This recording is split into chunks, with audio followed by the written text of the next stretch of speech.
What is up, party people? Happy Tuesday. Do we have the Super Bowl? Is that what I'm hearing? Maybe? Yes? No? Should probably turn to our sports guy in a little while and ask him that. Who said what? There we go. The Super Bowl. Do we have it? Do we not have it? I thought it was baseball season. That's why I love you. That's why we love him. Nobody's I can't hear more you. straight on when it comes to sports. Is it the baseball season? Is that what it is? I was trying to explain to him what the World Cup is and how the teams are put together, and it didn't matter. None of it sunk in. Again, not a word. I'm like, it's like the Olympics. It's like the Olympics. Well, you have to admit, it's convoluted. It's really not convoluted. It really is. If you're an compared to American, you play sports. for America. If you're an English person, you play for England. You're like, I don't quite get it. So apparently, based on reports from sportscaster Dan Patrick, yesterday, Nashville is expected to be awarded the 2030 Super Bowl. It's reportedly signed and ready to go. That tracks when you think about, you build a stadium, they give you something. That's kind of the way it works. Yeah. You know, hell, they gave it to Minnesota. I have a request, though. Yes. Can we not do the Super Bowl here? Okay, let's go to that. Why no Super Bowl here?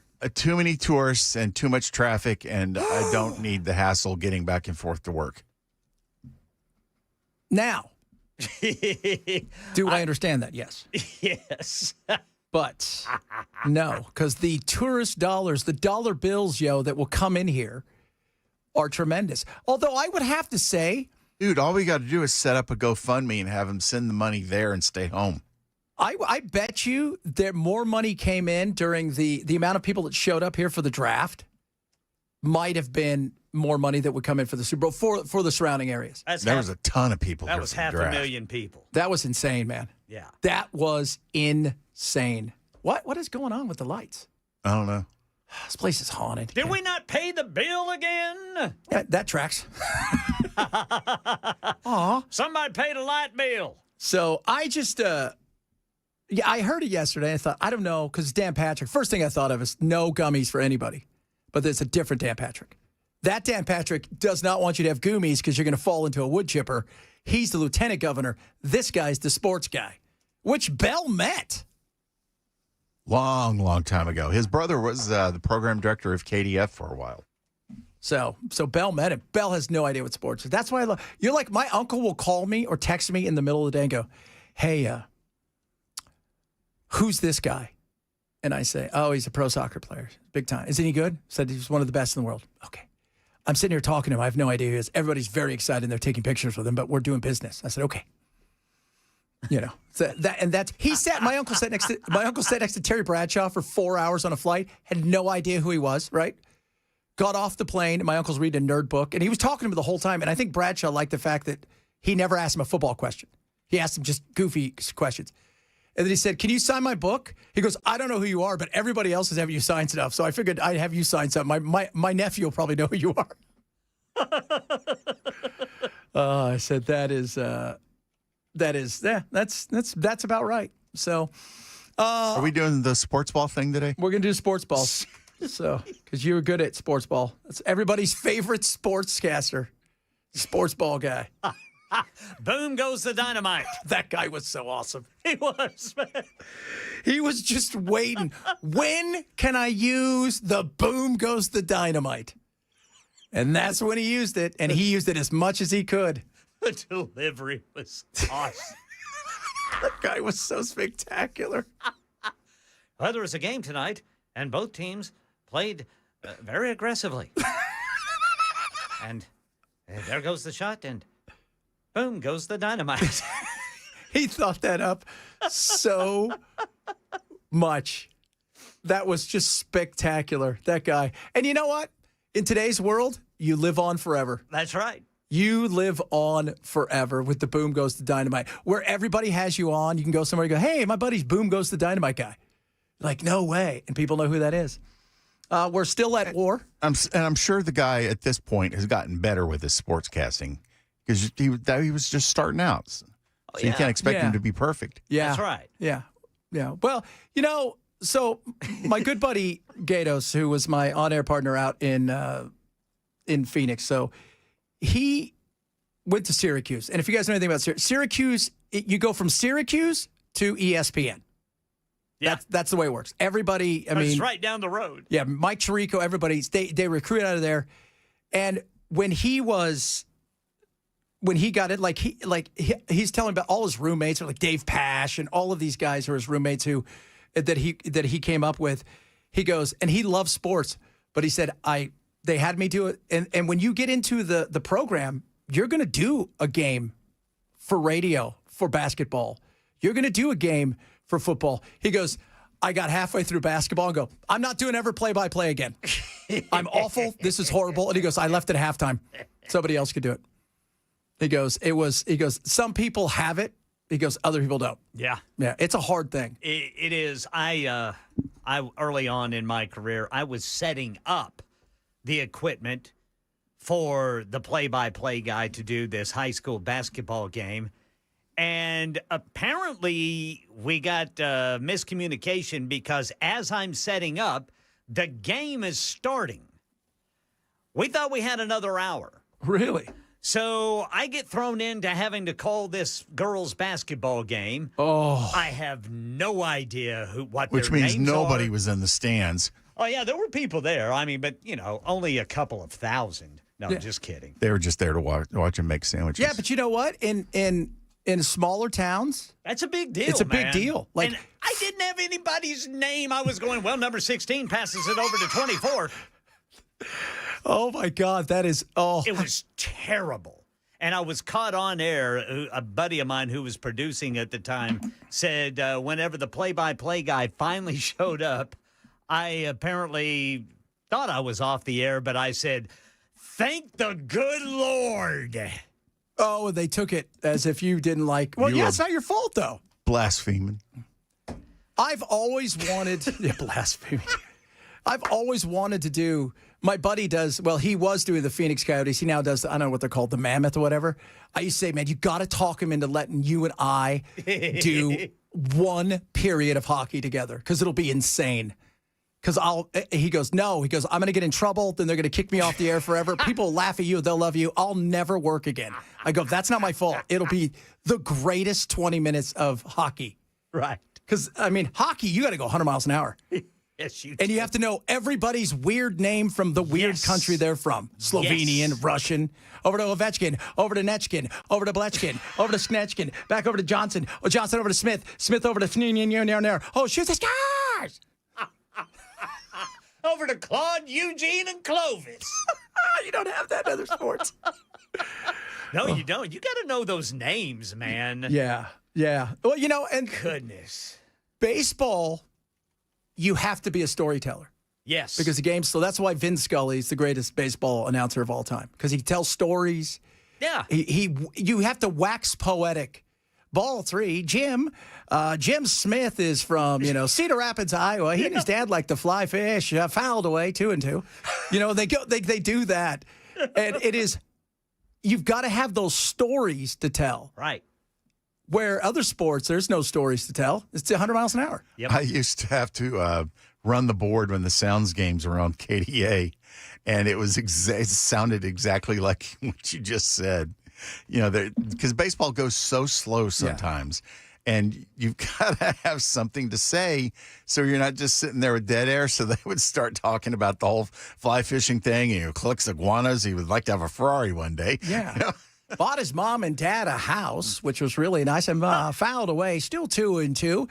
Now, this year, he's decided he wants to start a family with his young wife and blah, blah. You have to tell a story. His young wife is 40 years younger than he is. His junior, she's smoking hot. It's always nice to know. Remember when Brent Musburger got in trouble? Oh, God. for That was the national championship game, and it was the Alabama's quarterback. Yes. Right? And he's all, oh, look at her. Yeah, look, she's nice. Yeah. This is why you play college football, guys, and be the quarterback. Oh, Brent. He just for a moment just kind of got lost in the moment. Got lost in the moment. She's smoking hot. You know what, though? That's good. We want that. In today's world, people would go, oh, that's nice. That's funny. Right back then, it became a controversy, as everything does. Are we still kind of at war? Sort of, kind of. Okay, there we go. Boom goes the dynamite. We may have to be more at war after the ceasefire ends, though. Well, apparently, our lead negotiator is supposed to be in Pakistan today, but he is in Washington. Yeah, there is. Well, because we're not sure if they're sending anybody. Right. And that's a weird thing, right? You don't want to walk in like, I'm the only one here. What? So and Trump said that we're probably going to start bombing anyway, so. Well, they probably used this entire ceasefire period to, look up new pictures of where they're trying to excavate and, places that got a lot of buzz around them where they think they could be secondary targets they need to hit. And if they're excavating stuff, it's like, we got to dare uranium out. Yeah. So they're going to bomb that again. Well, I thought we already did that. Well, again. Oh, again. We're going to double kill it. We dug it up. We killed it again. So it's going to be interesting to see. Yeah, he's still in D.C., so that means it feels like you're not going to make it there by tonight's deadline.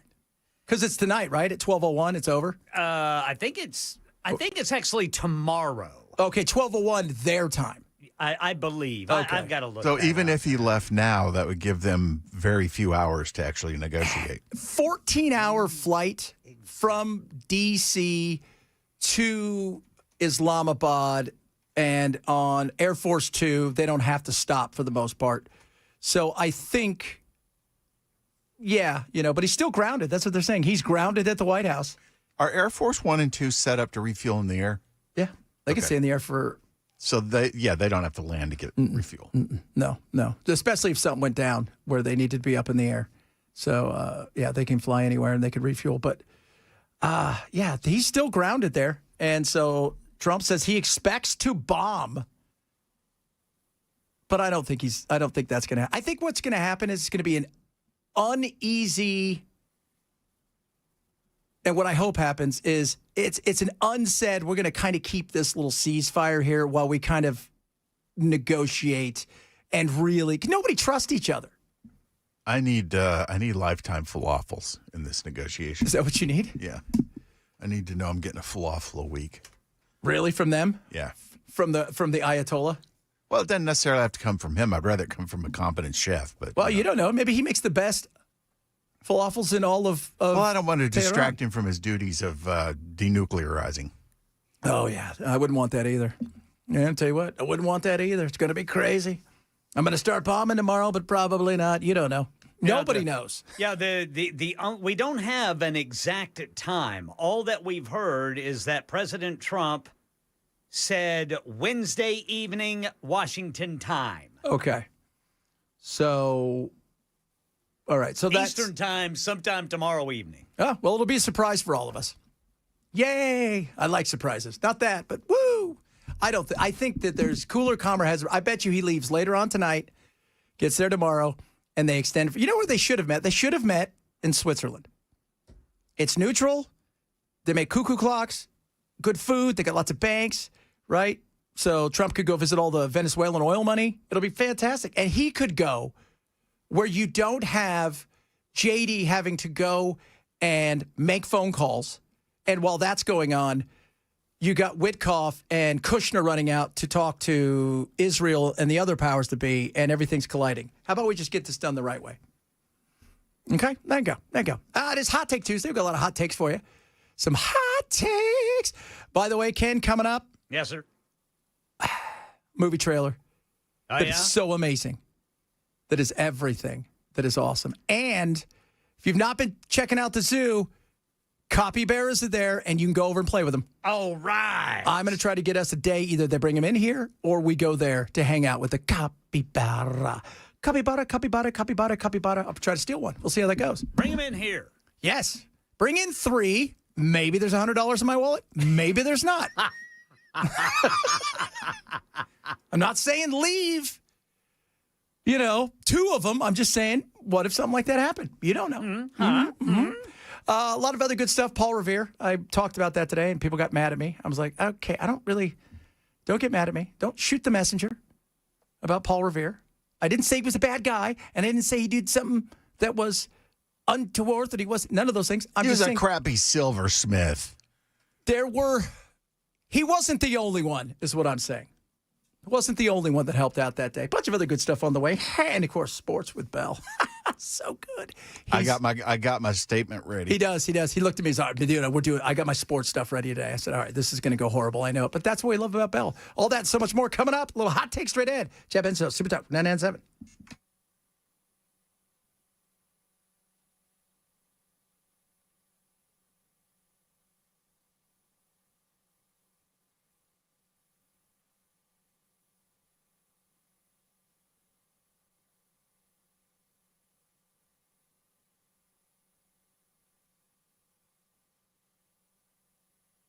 Board Capital would love to have a sit down with you, talk about your investment, your retirement, what they can do for you, up over 60% since January of last year.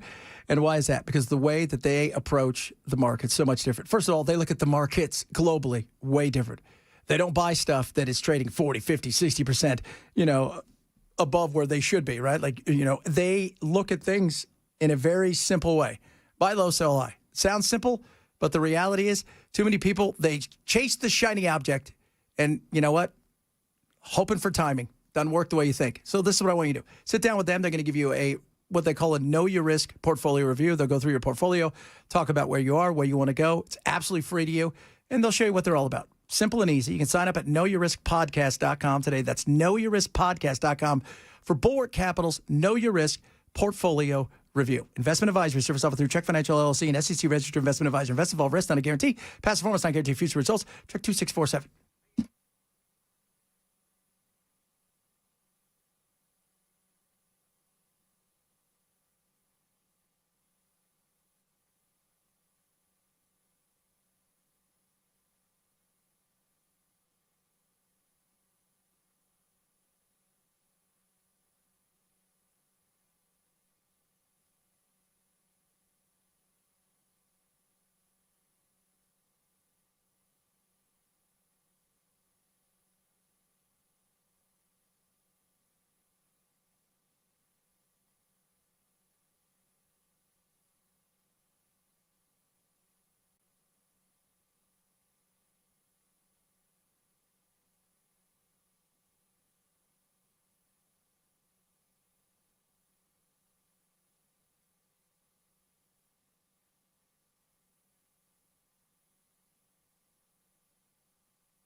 All right, drivers, if you are eastbound 24, expect delays in Jolton because we've got some construction work there in Jolton. Also, it's still unclear if talks between the U.S. and Iran will take place before the ceasefire ends tomorrow evening.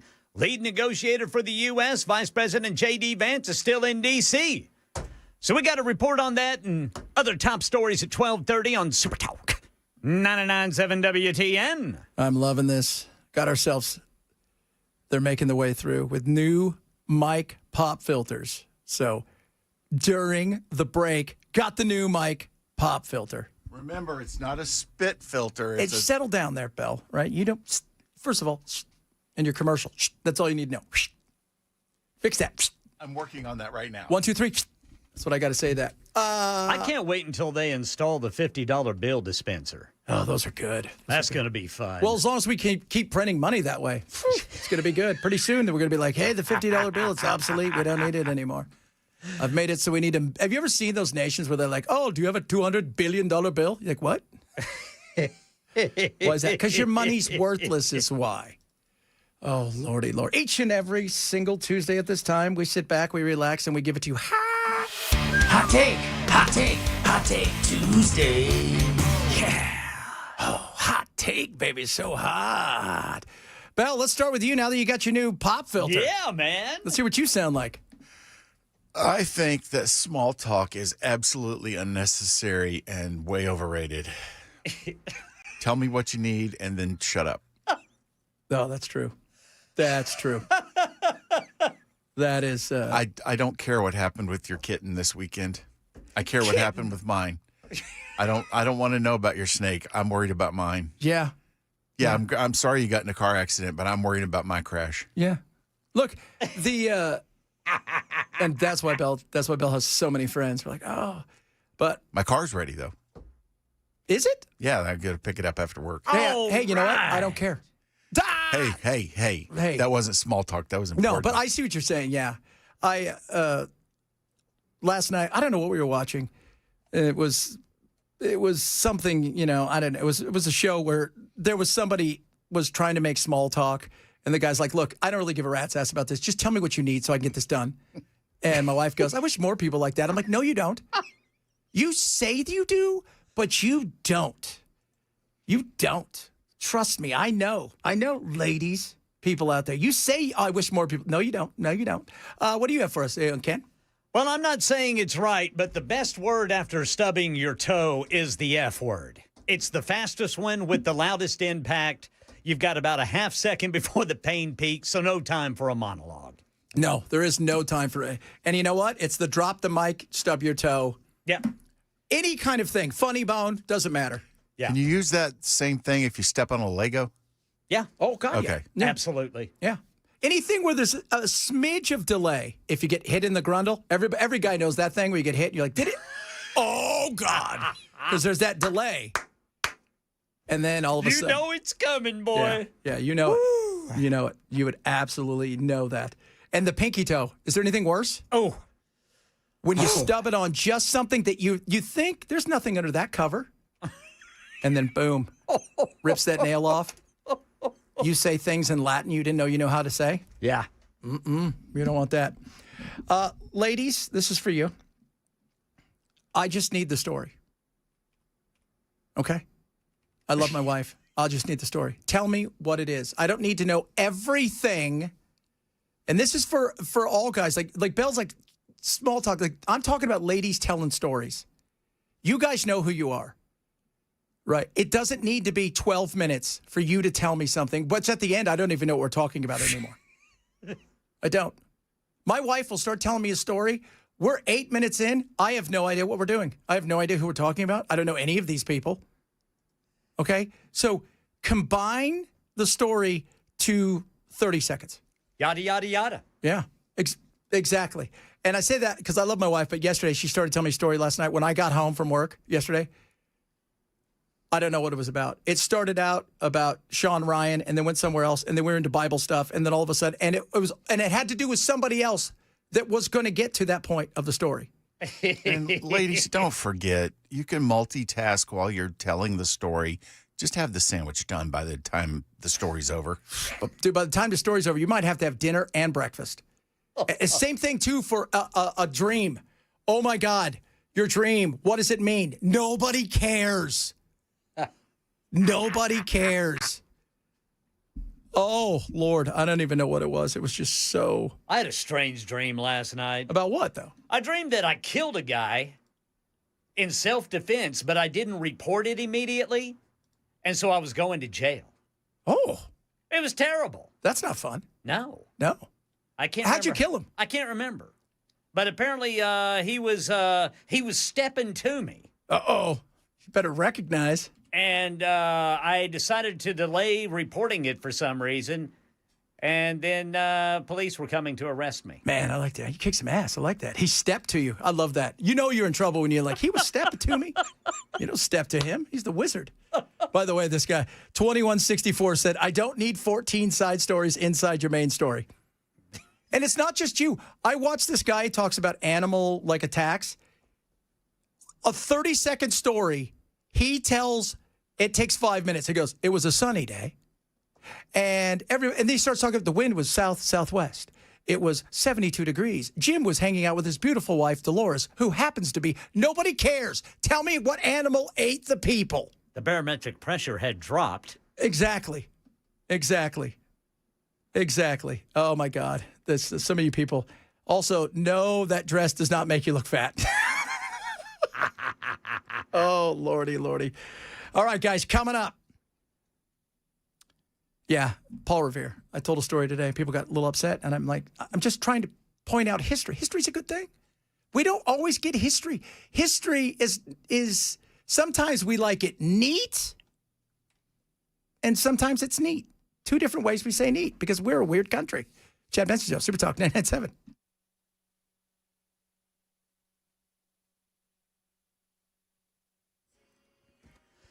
I'm Ken Weaver with your top stories. Got the full forecast in 5 minutes. Operation Epic Fury. It's still unclear if talks between the U.S. and Iran are going to take place before the ceasefire ends tomorrow evening. Vice President J.D. Vance reportedly supposed to go to Pakistan for talks today, but he's still in Washington, D.C. Iran hasn't necessarily said they're excited for talks to resume.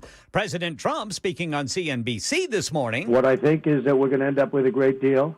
I think they have no choice. We've taken out their Navy. We've taken out their Air Force. He also says the current leaders in Iran are, in his words, much more rational. Here in Tennessee, legislation aimed at accountability after NES's response to the January ice storms headed to Governor Lee's desk for his signature. Channel 4's Joylyn Bukovac says the bill requires some large municipal electric utilities to add board members representing customers outside the city they're based in, like NES. Still, others have raised concerns that added oversight could create more challenges while responding to extreme weather events and extra hurdles as well. Now, if the governor signs this bill into law, it could mean more reporting and more scrutiny moving forward. This comes as lawmakers try to prevent a similar situation that several people found themselves in earlier this year, and many families tell us they never want to be in that situation ever again. That's the latest news. Weather's next. I'm Ken Weaver, WTN News.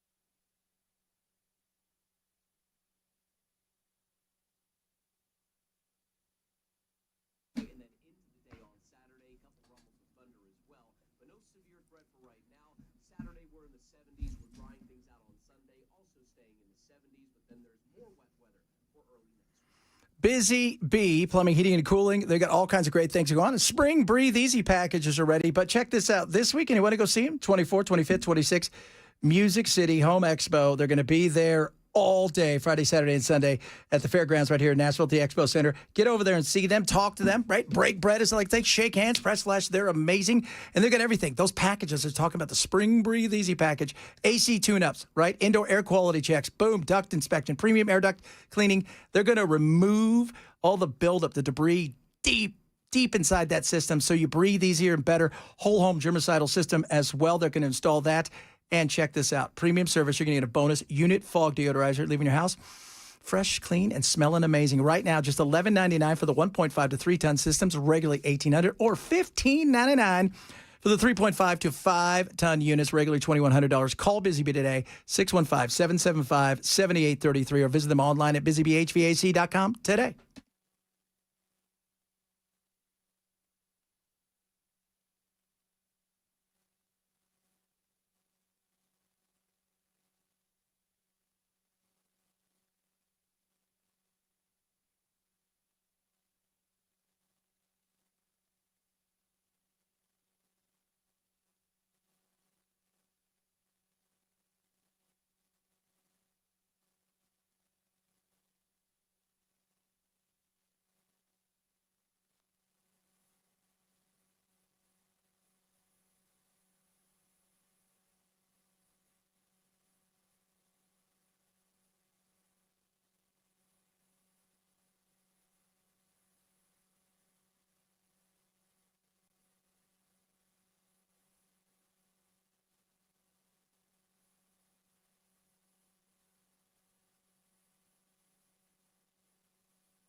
Glad to see some of you out there excited about me calling a period of hockey. Put that in the Hall of Fame. Get you some fines. It'll be good. Good. Good. Very good. No word. I don't think JD's leaving just yet. I think he packed his overnights. How's that working? Packed his go bag. It's time to go. Yeah. I don't think I left my deodorant. It's the pause Can't go. bag. Yeah. He's got the pause bag. JD, hurry up. Now wait. No. Yeah. No. Go. Stop. Go. Go. So we'll see. Again, I don't know. What they want, what we want, we're far apart. There's going to have to be. Here's the thing. In today's modern world that we live in, where everybody has access to everything all the time, 24/7, both sides need to have a win at home. That's the way they look at it. Both sides need to have a win at home. For the Iranians, they're still intact. I don't know who we're dealing with. They need to have a win at home to keep up that. Trump needs a win. Right? He needs a win. Absolutely needs a win. Because, he's not... The thought of he couldn't even think for a moment if they had to free up money. Because there's like $120 billion in banks around the globe that is their money that we have frozen in bank accounts across the globe. Everybody has. Or that they've sold stuff and that they can't access that. So some of it was 1980 on. Some of it is more recently, but they can't touch it. Trump he cannot give them any money in his mind because Obama did. So he can't do it. He can't. And that's their thing. They want access to some of their money. Was the pallet money that was theirs and was unfroze? Yeah. Oh, it was. Yeah. So it's all, and so you're not going to do that, right? Because, again, Trump needs to win because we're in this thing. And if we're going to fight it, might as well win it. But what does a win look like? Reopening up something that was already open. Yeah. He could walk away right now and say, we won. We destroyed their military. We've degraded them to nothing. Everybody else could figure out. We got our own stuff that we can deal with here. He could do that. The problem is doing that is going to piss off some of our Gulf neighbors. And so probably not going to do that. I don't think he cares about the Europeans. He'd say go do their own thing, but the Gulf neighbors, that's not going to happen. So both sides are going to want some sort of give and take, and that's what it is. If I had to harbor some sort of, you got to put money out there, it is they'll extend it, hopefully, through the weekend, and he gets out there tomorrow, Vance. They extend it a few more days. They get something of a framework, and then they have another 21-day ceasefire while they work on it. And then they get some sanctions relief. They get some of their money. We get some of the uranium. And they talk to their proxies and say, we're not going to blah, blah, blah, blah, whatever. I mean, you got to, that's what this is. And they're counting on this is a war of attrition, which is we're already miserable. We've already been sanctioned to death. We've already been crushed. So we know what it's like to be uncomfortable. So we're just going to outweight you guys and then see what happens in the midterms if you guys can handle that. I don't know if it's going to work. Trump doesn't want that. Trump doesn't want it. There's something psychological about something going from a 3 to a 4, right? When it comes to gas, that boop, there's something psychological about that because we see that every day. We may not feel it at the grocery store just yet, but we see it every day. And that visual thing, man, tell you what, can't have it. And he knows that. And that's his number one priority is because of the visual side of it. And because we drive by it, we see it every day. You put gas in your car once a week, twice a week, unless you have an electric car. So there is that, it's the same thing that goes with the stock market. You may not be participating. Sure, you may have a 401k, but you're 20, 30 years away from using it, hopefully, because you're still youngish like me and in their early 30s. And so because of that, while it's neat to see, it doesn't affect you at this moment in time unless you're borrowing against it, which is not a good thing. Don't touch it, Bell. It itched. We got new pop filters. They're really cool. And what's the one thing you said? Don't touch it. And what's the first thing you did? Touch it. This is the problem right here. This is the problem. I have a contrarian streak. You do. You do. So, is Trump still doing the Bible lesson tonight? Is he? What? Is he doing a Bible lesson tonight? Oh, my God. I think he might attend one, but he's not going to be giving one. He's not doing a Bible lesson, is he? Yeah. Oh, there's a Bible reading event. And he's going to that? Is he scheduled? I would assume so. So America Reads the Bible initiative follows, and so I don't know. Is it tonight? Or is it one of those things where we do it every week and he's going to show up tonight and read the Bible? It's going to be great. If I had wrote it, it would have been different. Not saying it would have been better, but it wouldn't have been worse. I love how is Trump doing a Bible thing tonight? First thing Ken said is, what? Yeah. I don't know about this, look fellas. that up, man. Yeah. So you wish you were in your early 30s. I know, but I'm only 27. So somebody says Trump needs to keep his mouth shut. Yeah. Some of that is true. More and more people, my people that are in and around there said they were absolutely shocked that he came out on Friday and said the things he said because they thought there was an understanding, and he almost talked his way back into something that didn't need to be talked back into. Bible. I didn't know there was a Bible event. I didn't know it was Read Your Bible Week. My wife, so she goes, hey, I got you a new Bible. I said, okay, cool. She goes, I got, guys of my age, in early 20s, you'll understand that sometimes your eyes aren't great. So she goes, I got you the large print. I don't know whose large print that's for. You? Oh, no. You? It was tiny print. I'm like, how small is the other print? It was insane. Well, now I got to go take it out tonight if Trump's going to read the Bible. Could you not really read it? No, I can read it, but it's way smaller than I thought. Oh, okay. It says President Trump recorded a short scripture reading from the Oval Office that is scheduled to air this evening around 6 o'clock Eastern Time. It's part of a nationwide week-long event called America Reads the Bible, in which hundreds of participants each read a passage of scripture aloud.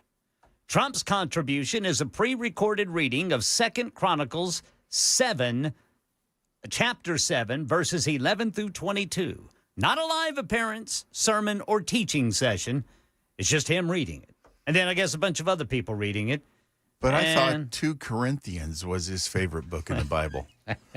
Well, this is 2 Chronicles. That's my favorite. That is. I'm trying to find out where it's available via the Pure Flix app. Okay, Pure Flix. And you got to have a subscription. Of course you do. Everything's subscription now. How many of you listening right now have a subscription that every month you go, oh, God, I got to get rid of that, and you don't? I did until Friday, and then I got rid What'd of you it. have? DoorDash. You have to subscribe to that? No, you can, and it saves you fees and stuff like that, but I don't use it enough to justify it. So, okay, I see that. I just found a subscription I didn't even know I had. Oh, you can watch it directly at AmericaReadsTheBible.com. America. So there you don't have to pay for it. And it's the American version of the Bible, too. It's the American. With white Jesus. What subscription did you find that you wanted to get rid of? Canva. What's that? You can make thumbnails and do all kinds of stuff like that. It's cool, but I don't need it because I have so many other things that I don't need now. And is that what you made your movie logo on? No, I made my movie logo on. I did that with ChatGPT. Oh, okay. ChatGPT, it's just so easy. If you know how to prompt it, it'll make you anything. It's not hard. By the way, speaking of Ken, so are you ready for this movie trailer? Yes, sir. It's called Hungry. All right.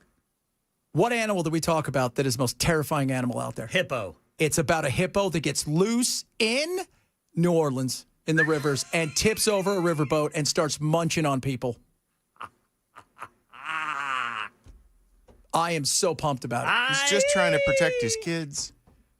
Her kids. There's going to be a bunch of Cajun music in it. It's a male. You think it's only one, and I don't see kids around it. But I tell you what, though, there is in one of the portions of the trailer, it bites a alligator in half. Goodness. And then it takes one of the people it flips and just rips its arm off. It's fantastic. Well, that's not unusual. No, it's not unusual. I mean, it's not. But I'm pumped about it because, again, I love movies. If you're willing, my old saying is, if you're willing to make it, I'm willing to watch it. Yeah, I'll watch that. Yeah. And it's not, you know what? It's not like yesterday we were talking about the movie, what was it? The Room or whatever that was horrible. He did a movie called, are you ready for this? Big Shark. That's what it was called. And it was awful. Was the shark big? Yes. And it was also on land because that's what happens. In New Orleans too. But I'm willing to watch just about anything. I'll tell you what though, this looks like it doesn't look like a cheesy movie. I think it's going to get a limited release. That's cool. I like that, But man, I tell you what, it's better than Sharknado as far as the graphics and whatnot. Oh, now you're just being blasphemous. There ain't nothing better than Sharknado. I know. And again, Tara Reid, you guys will recognize that while she's dead, she's also an android. So there's that. It's so spectacular.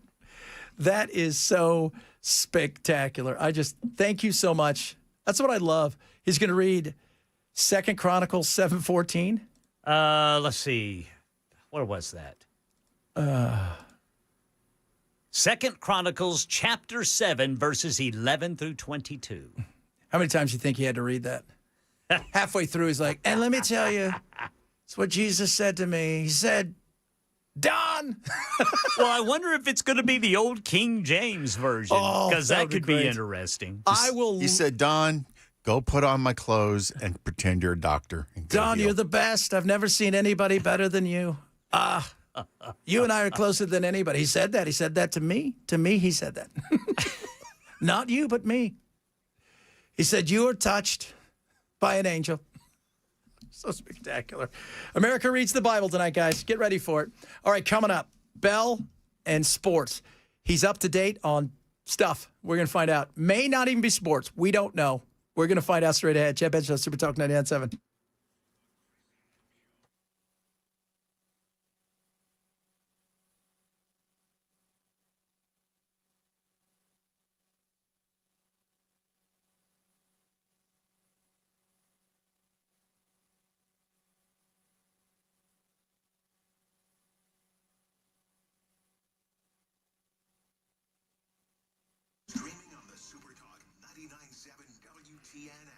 Oh, kids, let me tell you something. Omaha Steaks, baby. Tonight's Taco Tuesday. Oh, I've still got the smash burgers. She's going to cook it up, chop them up. It's going to be delicious. Why? Because Omaha Steaks is the best.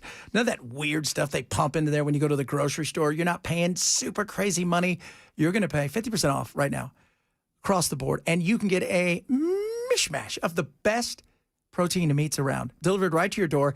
Takes the thought process out too, because they've got comfort food that you can even get delivered to you. So you don't have to worry about, oh, it's a Tuesday night. What am I going to make? Don't worry. They got you covered at Omaha Steaks. Since 1917, Omaha Steaks has been America's butcher. It's 100% unconditional money back guarantee. If you want the best fillets around, if you want the best burgers, if you want the best pork chops, yes, kids, they have got seafood and the comfort food from lasagna to this incredible meat pie that is amazing. They have it for you. So what are you waiting for? Go to omahasteaks.com right now and check this out. Not only can you save 50%, use my code Benson, get an extra $35 off at checkout. omahasteaks.com, code Benson, omahasteaks.com, code Benson. See site for detailed terms may apply.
Still unclear if Iran is going to sit down for talks with the U.S. and Pakistan before the ceasefire ends tomorrow evening, but President Trump knows what he's going to do if there's not a deal. We'll tell you about that and more coming up at 1 on Super Talk 99.7 WTN. Oh, kids. It's that portion of the program where we find out, again, we're a well-rounded show. We've got to make sure we cover everything, including sports. Now it's time for Sports with Bell. When you need to know sports information, you turn to the guy who calls basketball shooty hoops. Let's talk some sports with Bell. Shooty Hoops himself. All right, Bell, what you got for us sports-wise today? I found out about a new sport. Now, I've never seen it, and I don't know how to play it, but it's called Powerball. So I got to dig into that and find some stuff what that's about. Takes a lot of power. So, explain to us Powerball. Is it something where you win millions? Well, I guess if you could get a contract worth millions, yeah. No, there we go. Look at that. I don't think he understands sports. That's why we love you, Bell. You're in and you understand. Okay. Yesterday, it was like, hey, guy set a record at the old marathon. Which one? Whatever marathon was running. Boston Marathon. What's his name? Don't know, but he set a record. That's what I heard. Looks like the Titans' former head coach has some splaining to do. Yeah, that is Vrabel. Yeah. Dan Murphy just posted on ESPN. Mike Vrabel says the New England Patriots and their fans will get, quote, the best version of me going forward. Well, I bet his girlfriend did as well. No matter what his wife thinks. No, here's what he said. You know, I've had some difficult conversations with people that I care about, with my family, the organization, the coaches, the players. Those have been positive and productive. You know, we believe in order to be successful on and off the field, you have to make good decisions. That includes me. That starts with me. So Diana Rossini was she worked at the Athletic, and she was an NFL reporter, and they were at a hotel spa, hanging out, a little bit of cuddles, $2,500 a night, Naked. Yeah, you know what their spouses say? They were not happy. Is what I'm saying. I want more than half. Look at you. You're not the spouse. So, yeah. Well, they're going to get the best version of you. You know who else got that? Diana. Coming up, hour number 2 of the program. If you're missing the show, we always say, shame on you. Grab the podcast. Shower Benson Show, Super Talk 99.7. Shame.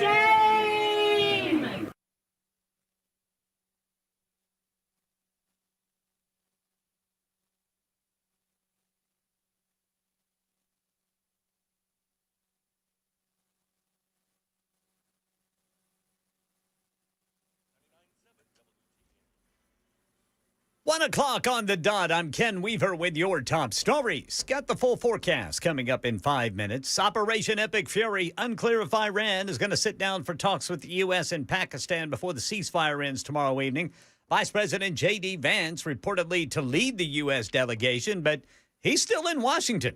President Trump, speaking on CNBC this morning, said he's ready to resume American attacks on Iran if there isn't a deal by the end of the ceasefire. Well, I expect to be bombing, because I think that's a better attitude to go in with. But we're ready to go. I mean, the military is raring to go. They are absolutely incredible. President Trump's nominee to be the next Federal Reserve chair appeared before the Senate Banking Committee today. ABC News national correspondent Stephen Portnoy reports. With the nominee pledging to keep the nation's central bank free from political interference, Massachusetts Democratic Senator Elizabeth Warren tried to put Kevin Warsh's independence to the test. Mr. Warsh, did Donald Trump lose the 2020 election?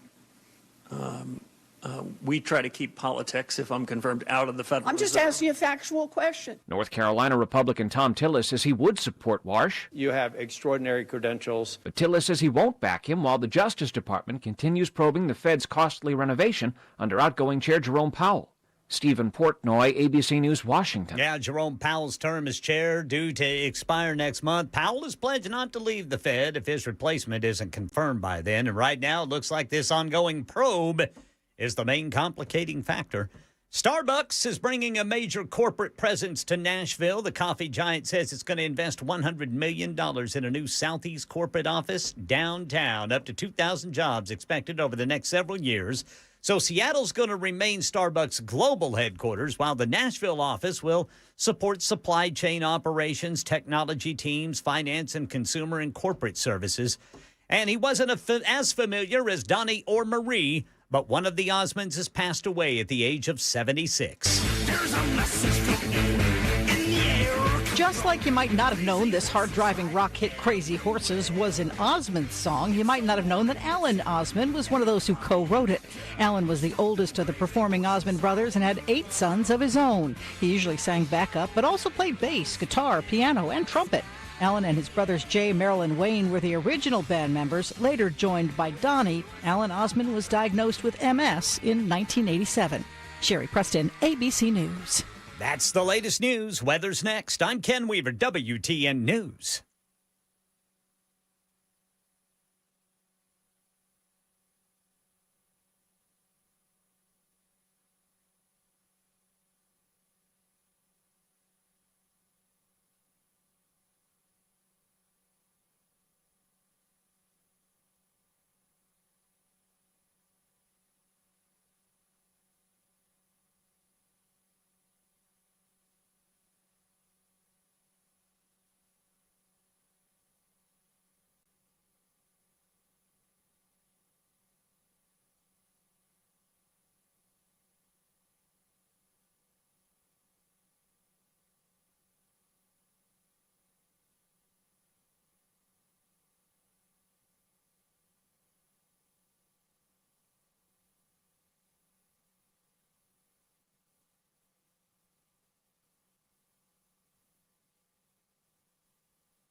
Little breaking news.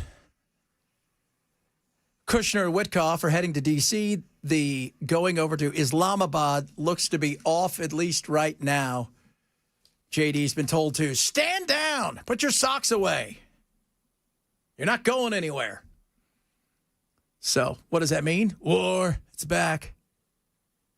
Could be. So there was no, from what I understand, it didn't look like there was going to be any, they weren't going to sit there heavy hitters, Iran wasn't, for this negotiation. And then they weren't even certain they were going to come after everything went sideways on Friday when Trump declared, we won, it's over, they've surrendered, they've given us everything, they've opened it back up, we're going to blockade it anyways. And so then they came out and said, no, none of that's happening. That's a lie. Now we've, the grand opening has now become a grand closing again. And it just seems like this is now a game of chicken. It's the best way to describe it. A little bit of chicken. So as of now, Vance still in D.C. And now this could change within, a half an hour or an hour. All of this could change. So, but at this moment, Witkoff and Kushner are heading to D.C. I have to be honest. I don't know why they're going at this point. You have too many business dealings throughout the Middle East. You aren't elected officials. We didn't put you there. You weren't voted in. You weren't even, there was no confirmation of you. And during the last meeting, Vance would go talk to Trump, and those two would talk to the Israeli folks. So if this is going to be done, put Vance in there. Send a couple of Marco's people with him. Really send Marco, but he's too busy getting ready to be king of Cuba.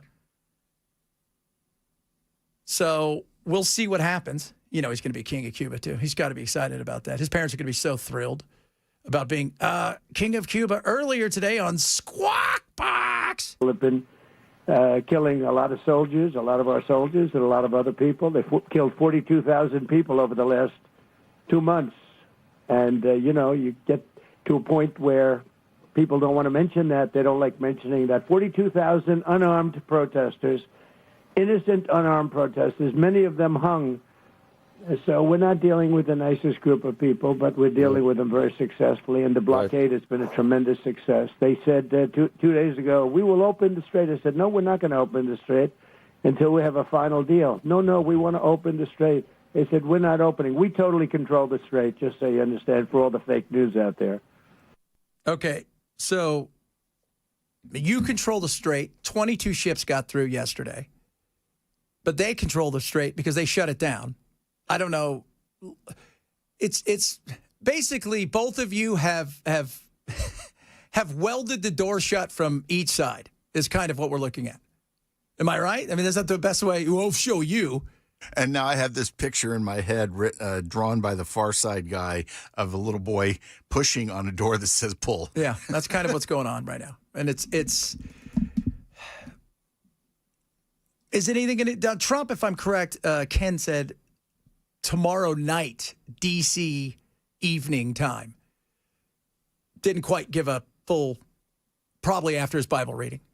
Although that happens tonight, right? Bible readings tonight? I think so. That the ceasefire will be over. Now, just because the ceasefire over doesn't mean we're going to go right to war, but Trump seems to think that it's, this is that's what we're going to be doing. We're going to start bombing. It's going to happen. Nobody could stop us. I think they're, it's going to happen. Here's Trump. Are you guys ready for this? What I think is that we're going to end up with a great deal. I think they have no choice. We've taken out their Navy. We've taken out their Air Force. Okay, it's going to be a great deal. You think it? So you think you got a deal done? Well, I expect to be bombing because I think that's a better attitude to go in with. But we're ready to go. I mean, the military is raring to go. They are absolutely incredible. So that's where we are. Yes, I cannot wait to jump into harm's way. It's why I joined this mission. That's it. So oil up a little bit today. And I don't think it's, like I said, I don't think it's going to be coming down, and barring something. And I hope that something amazing happens. I do. I hope something incredible happens, that there's some big, oh my God, did you hear what happened? It's the most amazing thing. And all of a sudden this, and the regime decided to give up, and they came out and everybody's singing Kumbaya. That would be awesome. Do I think that's going to happen? No. And unfortunately, we're in a situation where it's an ugly situation because they do have cards to play. And their goal, it's an act of attrition. How long can I outweight you guys? That's what they're looking at. You guys, being America in particular, are going to have midterms. People recognize that over there. They're not fools. They're seeing it. They see the same thing. And they think, well, you got to get voted in. You can get voted out. And if we can make your life miserable enough where we push prices up, people will make a change. and they won't be happy. And if you're spending, not only if prices are going up, but then you're spending money that you don't have, people are going to be frustrated because we're a nation that is still a checkbook society.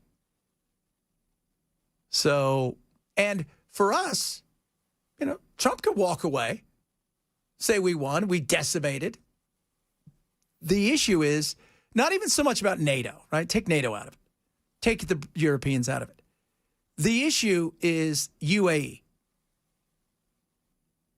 and the other Gulf states who are expecting us to do something. What that something is, I know a lot of you are like, we should just light them on fire, turn it into a glass factory. Yeah, we're not killing 90+ million people. It's not going to happen. So now the question is, can we outweigh them? And when you look at independents, and don't look at Republicans, don't look at Democrats. Their minds are made up. Look at the independents, the people that helped Trump get across the board, right, the finish line in the last election. Where are they? And if they're unhappy, that's going to say a lot. So this will be, it'll be interesting. But like I said, as of now, right this second, timeout. Now, by the end of the show, they could be in Islamabad because they got the special powers from the aliens. They could be there. That could happen. They just used the Stargate, and Vance walks into the Stargate, and he appears on the other side of the planet in Islamabad because they've got a Stargate too. Oh, you have to have a Stargate, right? Got one on each end, baby. That'd be foolish if you only built one. Wouldn't be going anywhere. No. So what if you just walk through one? Then it tears your body apart and you get reduced to microns. Okay, we don't want that. That'd be a horrible thing. That'd be awful. That'd be awful. There's where we are, people. We'll find out in the coming days. Like I said, I think there's going to be an uneasiness is maybe the best we can hope for. And the question is, what are we willing to give up? And what are they willing to give up? Because their thought process is, our people have been through hell. We've lived through sanctions. We have done this. We've learned how to do this. We've learned how to be miserable. Are your people ready to be miserable? That's the big question. Are you ready to be miserable? And again, what does misery look like? Our misery is still way better than like 99% of the globe. But, I mean, we get pissed when our phones aren't charged. So, I mean, you got to ask yourself that question. If they push it to $5 gas, what does that look like? God willing, that doesn't happen. But, $4 gas kind of sucks too. But $5 gas that'd be a nightmare. Because remember what comes with the $5 gas? Pushing up of prices across the board. We don't want that. So hopefully, cooler comrades prevail. They maybe tell Marco, dude, you can't go to Cuba right now. Take the crown off, take the scepter off, put it down, take the cape off. You got to go over to Cuba. Not to Cuba, but to Iran and deal with this. And then you can go back to Cuba. We promise we're not going to go in with Cuba without you. Promise you that. Meanwhile, I just saw Alex Jones losing his mind on Trump. He's calling him a grandpa, says he needs the 25th Amendment. Yesterday, Tucker. You and I and everyone else who supported him, you wrote speeches for him, I campaigned for him. I mean, we're implicated in this for sure. Yes. It's not enough to say, well, I changed my mind, or like, oh, this is bad, I'm out. It's like in very small ways, but in real ways, you and me and millions of people like us are the reason this is happening right now. Yes. So I do think it's like a moment to wrestle with our own consciences. We'll be tormented by it for a long time. I will be. And I want to say I'm sorry for misleading people. It was not intentional. That's all I'll say. But anyway, the question does present itself immediately. Like, what is this? Was this always the plan? You don't want to be a conspiracy nut, but like clearly there were signs of low character. We knew that. Yes. But it didn't. There are tons of people of low character who like outperform their character. It doesn't have to be sort of the norm, actually, these days. That's his son. I didn't know Tucker's what? He's older than me by like 20 years. I think he's 57. And so, but that's his son who was working for J.D. Vance. And then yesterday was ceremoniously just quickly left the White House, left everything. And he was on with his dad talking about what's going on. And it's, he's out apologizing. A lot of people are apologizing. I did a video right before the election. And people asked me, are you going to apologize? Because you said, I said what I said. I wish there were other choices. These are the best choices we got. Well, you got to go with the best choice of the two choices. And I said that was Trump. It was that it. It was that simple. It's funny that everybody who voted for Trump, who supported Trump, who pushed Trump, they want everybody to have a mea culpa. But the people that went against Biden, I don't see you out there apologizing, going, "Oh my God, we're so sorry. We pushed a guy who didn't know where he was and decided that, immigration. You know what? It's a suggestion, not a reality." And now we know if we have a president with dementia, what they'll do. That's right. They'll get their kids to run the place, and their cronies. Did you see what the Onion plans to do with InfoWars? So I've heard they're going to do. It's weird, right? They own it. They've leased it for what, a year? I don't know if they own it. I think they leased it. But they're going to turn it into a parody satire site. Isn't that what he is? Which they already have that. I think it's going to be based only. It's going to be, if I'm correct, it's going to be conspiracy satire based on stuff that Alex Jones would. Okay. So it's not going to be, like they do everything over there at The Onion, where this is going to be just, Chupacabra is in the White House kind of stuff with, an Alex Jones. 911 was an inside job. Yeah. It's not. I think it's going to be something like that. And if I'm correct, they're going to try to sell a whole bunch of stuff and then give the money to the families of Sandy Hook. So it'll be interesting. Well, what's he owe on that bill? Like $1 billion? 1.2 billion, something like that. Wow. Sure that you don't pay that off with merch. No. The clock is still running. You do not pay that off with merch. that is correct, my friend. You guys want some T-shirts? It's not going to get it done, guys. Not going to get it done. Coming up, it is time for a little hot take. Hot take Tuesday. What's your hot take? Remember, non-political hot take. No politics, non-political hot take. What is it? Could be about anything. Want to hear from you. We're also going to talk a little bit about the dog attack yesterday. A lot of you felt strongly about that now that we know more information. Talk a little bit about that. Bunch of other good stuff still to get to this hour. If you're missing the show, shame when you grab the podcast. Check us out across all social media. Chad Benson Show, Super Tell 997.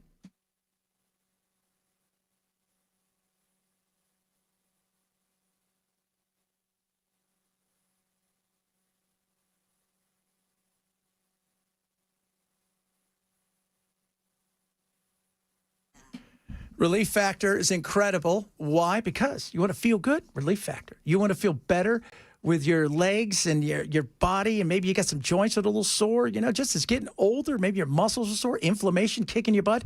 Relief Factor is going to help you with that.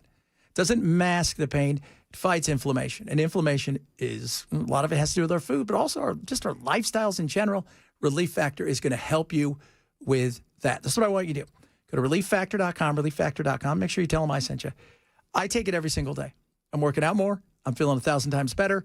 And it's not only is it giving me energy, but I'm able to do more because I don't hurt, which is great. You don't have to live in pain.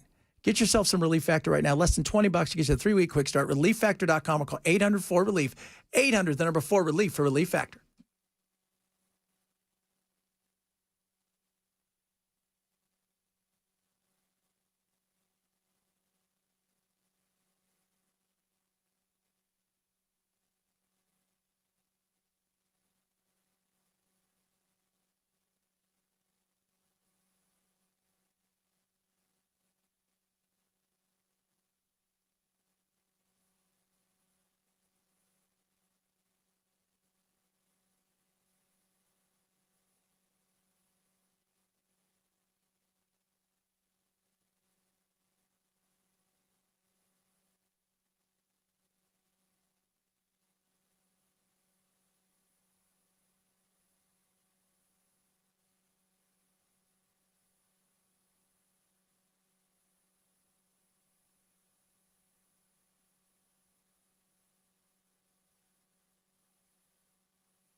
Well, for the third time in the span of a week, a scandal-plagued member of the U.S. House is resigning in disgrace. We'll tell you who and why coming up at 1:30 on Super Talk 99.7 WTN. God, that place is just full of nothing but dirt bags. I like how it's always a political witch hunt. Everything's a political witch hunt until, you know, These are not true. Until you catch the witches doing Harry Potter stuff. You're different. We're wizards, not witches. Sorry, Chad. Different thing. Right? It is. I mean, Nancy Mace wants to get rid of Corey, was it Corey Still? And then Corey Still wants to get rid of Nancy Mace. Then you got that lady who took all that money from COVID so she could run a campaign. Yeah. And now there's, 20-some outstanding investigations from these dirtbags of sexual impropriety, potentially? Yeah. Good God. It's witch hunts. It's a witch hunt. It's not right. It's not true, I mean. Everything's a witch hunt until it's not. You and your witchy stuff. Speaking of witchy stuff. Hot take. Hot take. Hot take Tuesday. Oh, it's so hot. So in fuego. What do you got for us, Ken? Well, I'm not saying it's right, but the best word after stubbing a toe is the F word. It's the fastest word with the loudest impact. You've got about a half second before the pain peaks, so there's no time for a monologue. Nope. Just let it fly. That's it. And you know what? That's one of those things where the Lord's like, well, you know what?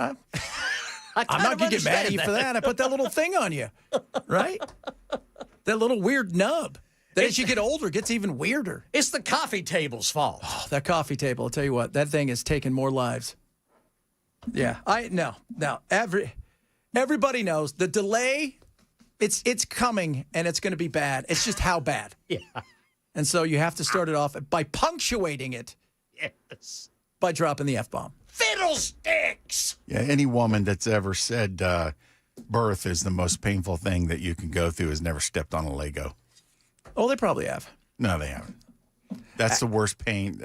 You could have your head cut off, and it wouldn't hurt as bad as stepping on a Lego. I'll be honest with you, man. You have your head cut off, it's kind of quick. That's what I'm saying. Yeah, you know. That's why stepping on a Lego hurts more. Yeah. Yeah, but aren't you still alive for like a minute after your head's cut off? Like 45 seconds, but I don't think you feel anything.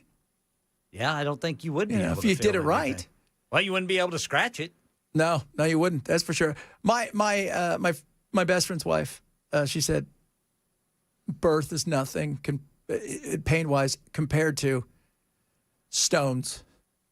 I've heard that stones are really bad. Look, if you're getting stoned, that means you're probably Muslim and you did something wrong. Different kind of stones. Oh. You might want to be stoned the other way. Yeah. Like that. She said, Chad, I'd give birth to a dozen kids before I ever have stones again. It was that bad. I had a friend who used to just get them all the time. My brother's had it twice. Oh, God. Just so bad. So I mean, bad. where he's like, and there's outside of surgery, you just got to wait till they pass. Yeah. Or now they've got that, they put you in that thing where they've got the wave with brrr, and they try to break it down so you really don't feel it. Right. But, man, I tell you what, have you ever seen, oh, God, what's that movie?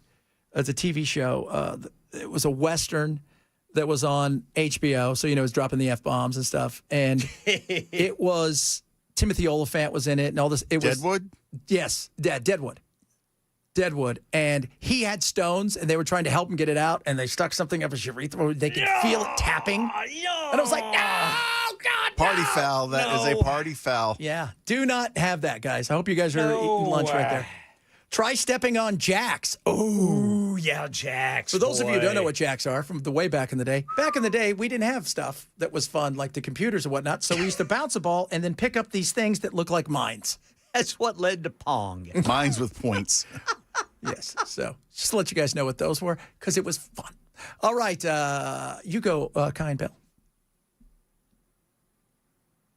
Small talk is pointless and worthless, and if you start to talk small talk with me, I'll walk away. Yeah. Yeah, my wife, she calls small talk carrying on. She doesn't like carrying on. Yes. I have once I have received your point, silence is acceptable. Yes. Yeah. Or once I've received my sandwich, silence is acceptable. Again with the sandwich. Again with the sandwich, kids. Always something, just the sandwich. the fact that you say those things, just so vile. The biggest small talk is the weather. Oh, it sure is hot today. Yeah. Woo, it sure is. Oh, I can't stand that. That is awful. Yeah, I guess it's the weather. I would just look at you outside of, hey, so are we getting some serious storms or should we worry about this? That's a different thing. Yeah. That's like it's 72 outside. Sure is nice to have 72 degrees outside, isn't it? Shut up. Yes, I did get a new car. No, you can't drive it, and I'm not going to tell you how much it was. Thank you for your time. Bye. So on Deadwood, he strained so bad to pee with those stones it gave him a stroke. See? That's no fun. That was actually part of the storyline? I guess so. Wow. Goodness. Ladies, this one's for you. Not trying to be mean. Normally that's Belle. I understand something happened inside of your day or your dream. Something that could be a 5 to 10 second story. Doesn't need to be 45 minutes. I don't need to hear everything ever. It's not even small talk. Belle's is, it's nice to the weather. You're like, let me tell you about the weather outside. It's 72 degrees. There's 2 white puffy clouds. They're in the peripheral of my vision on the right side of it. I don't need to know that. I need to know what your friend was. And I don't need to know what I did wrong in your dream. Okay? If the story is this, get to the punchline. It's that simple. I was watching Family Guy. I was telling Belle this. What's her name? Lois falls into the gorilla cage, and they're getting ready to tear her apart. And she goes, what do I do? He goes, tell them about your dream. That'll turn them off. And she starts talking about her dream. They all turn away and they walk away. No small talk. Yeah. Yeah. That's carrying on. That is. Yeah. No carrying on. By the way, 3157 said he got 2 sandwiches last night. Woo!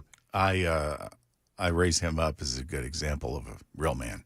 That's a man right there. You should get a double card on that. Yeah, but was there mayonnaise on those sandwiches? Mayonnaise, baby. We need some mayonnaise.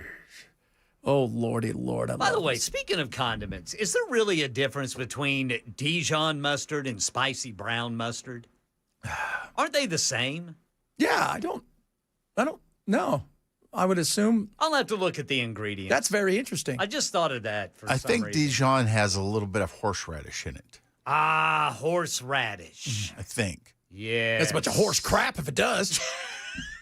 What's Grey Poupon have in it? Money. I love that commercial. Excuse me, sir. Do you have any Grey Poupon? Grey Poupon. When I was a kid, I was like, that's what rich people do. They go around and they give each other Grey Poupon in the back of the Rolls Royces. Yeah. That's how the other half lived when I was a kid, right next to Ricky Schroeder. Right there. Right next to him. Coming up, we're going to talk about yesterday's tragedy with the dog.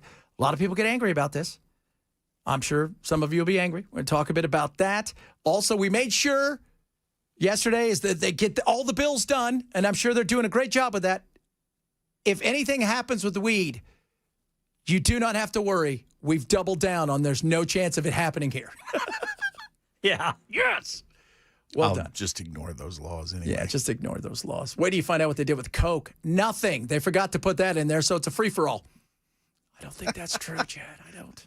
Coming up, we'll talk about use that. it pharmaceutically. Yeah. They used to Coke. put it in Coke. Yeah. Literally. Just put it in Coke. Yeah. So what do you think of those apples that are apples, kids? Chad Benson, Joe, Super Talk. 99.7.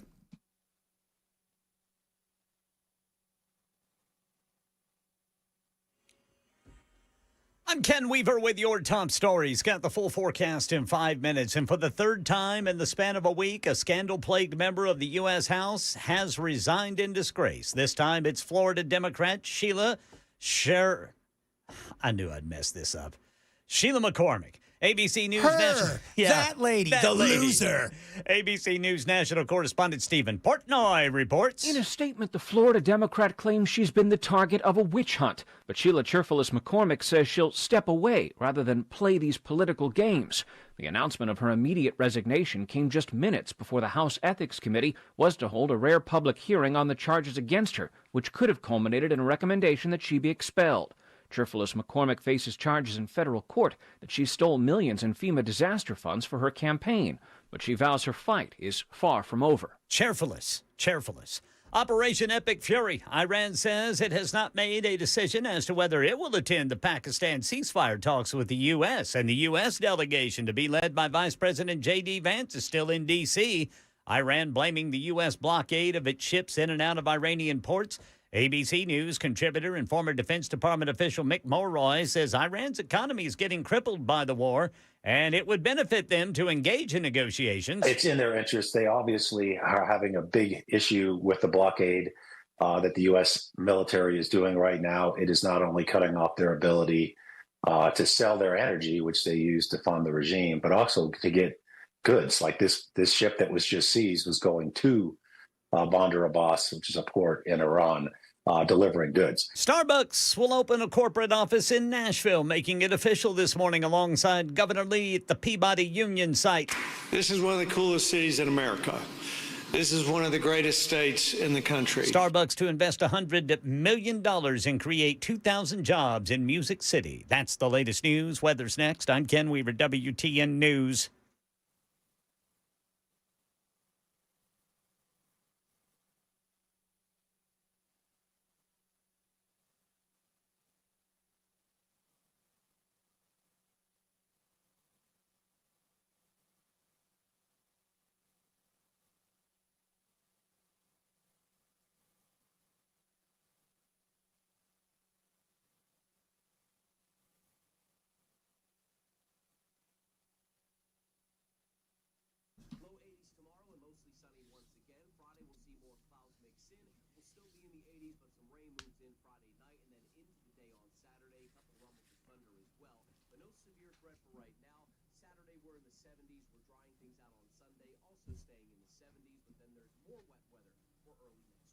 The Wellness Institute of Nashville is incredible. Dr. Mitchell's my doctor. Should be your doctor. Right now, check out painisbad.com, painisbad.com. He's got my seal of approval. Epic spinal specials. $33 off each visit. This is awesome when you go there. No surgery, no injections, no painkillers. They've got the incredible stuff out there, including the Hydrowave machine, which is insane. It's incredible, including Medical A1. What is this? Futuristic healing machine. Massages your body. Nice, right? While you're doing the full body laser using red light, including near infrared, NIR. It also adds stem cell stimulation for your tissues, regeneration. It's awesome. They are incredible. Dr. Mitchell is amazing. Innovation is what he is about, on top of the fact that he's got all this incredible knowledge. So save big right now and get yourself to a position with whether you've got sciatica, slipped and bulging disc, over there to see our good friends over at the Wellness Institute in Nashville. Call 615-246-5009, 615-246-5009, or go to painisbad.com.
Is this the Osmond people? Joy to the... No. Which Osmond died? Alan, he was the oldest. He had MS for a while. Yeah, almost 40 years. Yeah. And he was actually, even after it started to debilitate him, he was still touring with them. That is, he was a little bit more of a hard rocker, huh? Yeah, his stuff he wrote had a little, more guitar in it, that's for sure.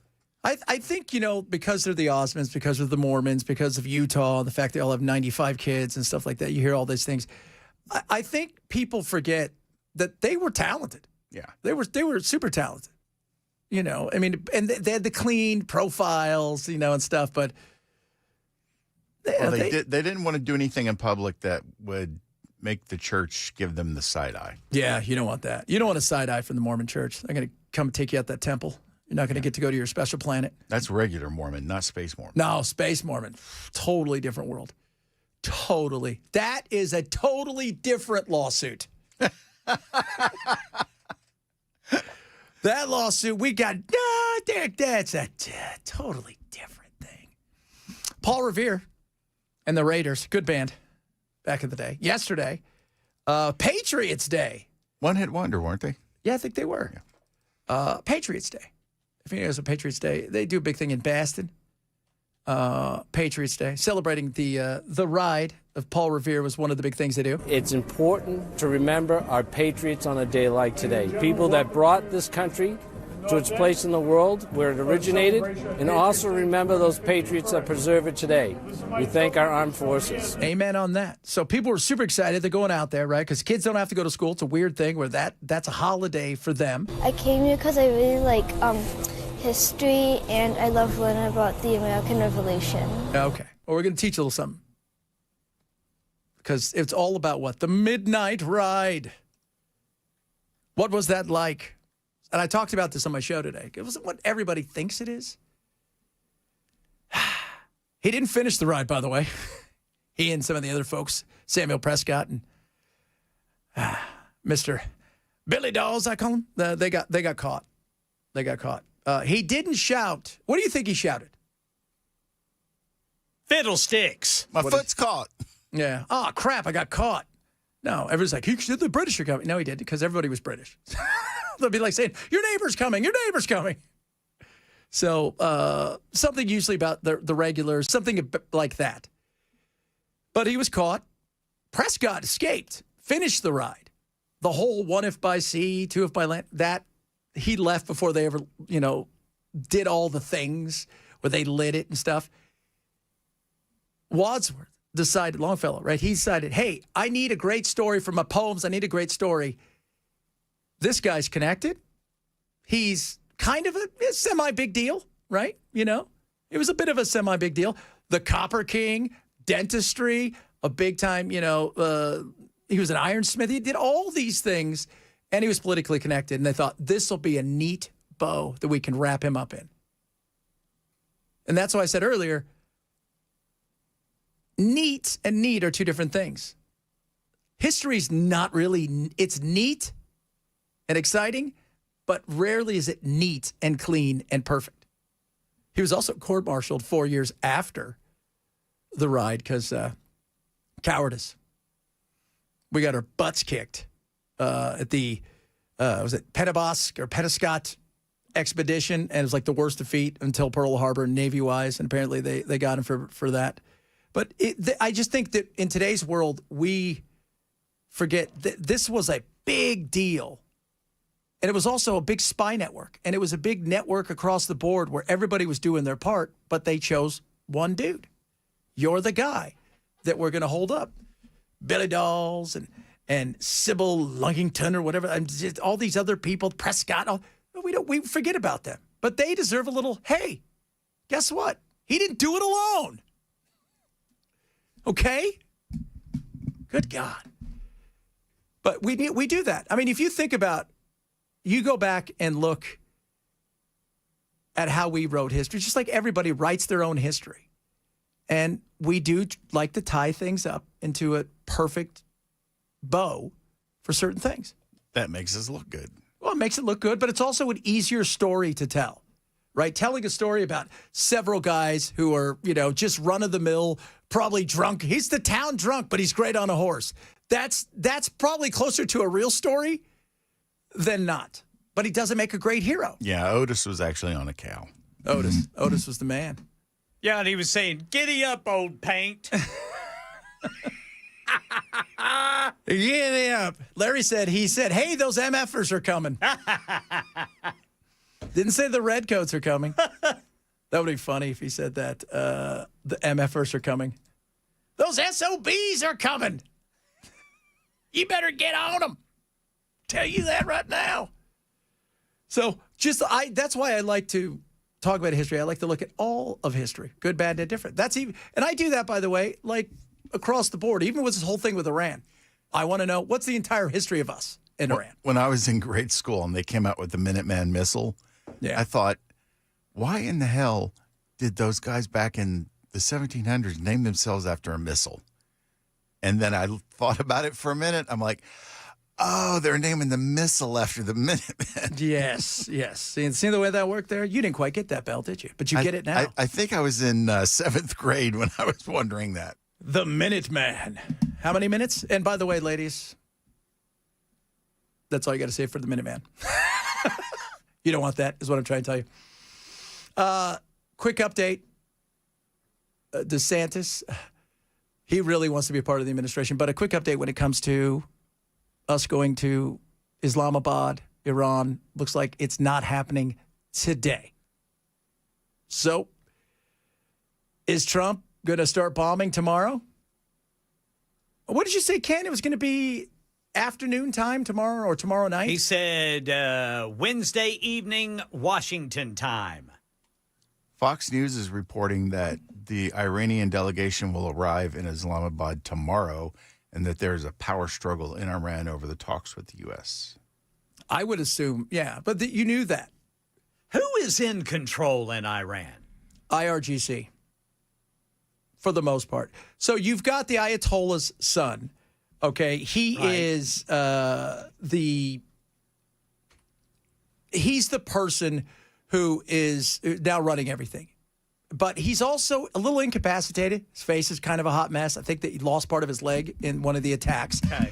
Then you've got the IRGC, and there's some toughies in there. And then you've got Abbas Arachi, who is their minister you see everywhere. He's their foreign minister. He's the guy that you see that's super well-spoken, that's on all the shows. I would say he's the one that should be leading the delegation, but I don't think anybody really knows who's running everything over there. It's probably one or two high-level IRGC members. Yeah, that was part of the slug that Fox has been playing, that it's basically the IRGC that's running it well. So will the military listen to the IRGC before they will the quote-unquote supreme leader? Probably. So that's what's going on. Probably. Because they're both military. IRGC is just the more prominent and specialized force. Yeah. I think there's a guy named Vahidi who's like one of their spokesmen and higher ups. There's a couple guys that are that way. And remember, some of these guys that are part of the IRGC were part of the IRGC. Then they were voted in. They're part of like what we consider our Congress. And they have super close ties to the IRGC. And there's still a separation of the IRGC, is the Revolutionary Guard. And yeah, they're supposed to, they protect the supreme leader. But the reality is, like any other given time, they're going to protect themselves. And they may be looking and going, hey, you know what? We want out of this crap. We don't want to be a theocracy. We don't want to be run like this. And if we are a theocracy of some sort, it's going to be, quote unquote, a kinder, gentler one. And we want the Ayatollahs gone. And we want more freedom. And we want more money. Because that's probably what we're doing. We're probably trying to figure out how to throw money at them. But I'm sure there's a massive power struggle right now. And then when you get out of the IRGC, you got to remember, they've got an entire army of God knows how many, several 100,000 that have nothing to do with the IRGC. Then they've got local, like, militias as well. So there's a lot. But I would assume the IRGC probably has the upper hand at this moment in time because they got the guns. Yeah, they've got the guns. They had something on the screen earlier talking about the IRGC being given more control over local militias. Yeah. So basically being able to conscript them on a moment's notice. And that right there says everything. They're probably trying to figure out how do they not take out the supreme leader and run everything. They probably like the fact that he is a little incapacitated, where they can do all the negotiation, handle everything. Dude, you just be a figurehead. We're going to go handle this. Well, if you've got enough head left to figure. Yeah, I don't think he does. I thought they blew a portion of his face off. So, and his leg. Hey, that's what happens when you stand where I'm dropping my bomb. Yeah. How dare you? Your bomb got in my peanut butter. No, your peanut butter got in my bomb. So we'll see who's. And the other thing is, who are they going to send tomorrow? Right?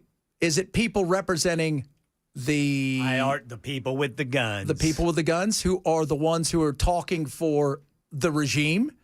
Or is it going to be the people who think they're in charge of the regime but really have no power? So you're negotiating with somebody that has no say in anything. That's a waste of time.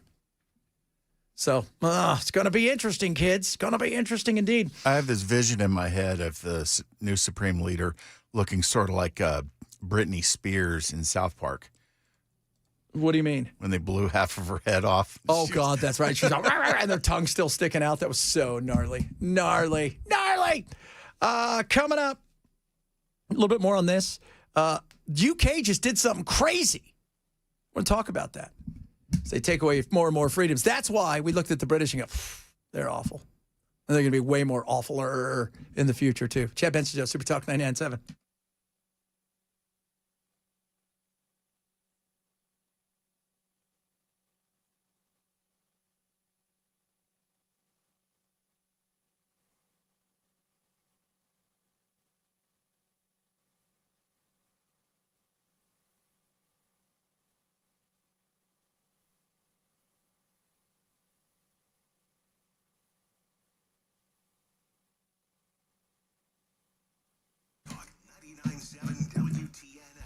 Omaha Steaks is amazing. Right now they got burger perfection going on. Huge, massive deals. Under $100.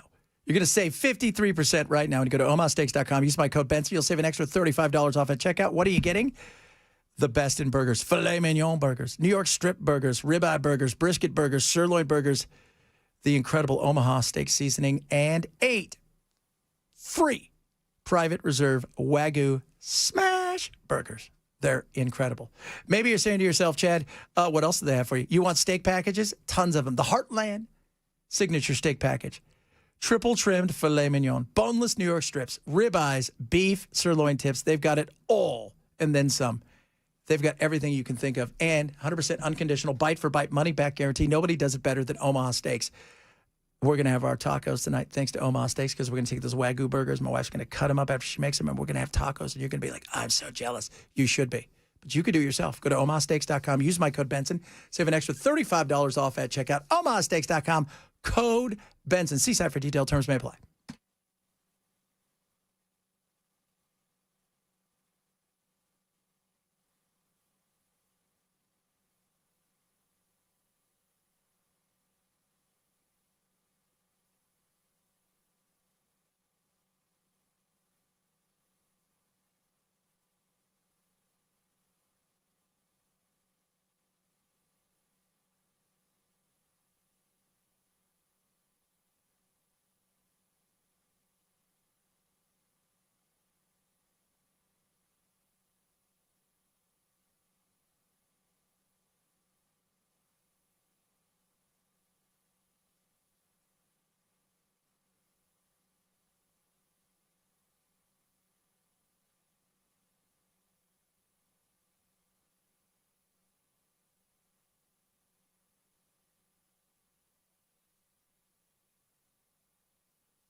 Another member of Congress resigns in disgrace. It's the third time in the span of a week. We'll tell you about it coming up at 2 on Super Talk 99.7 WTN.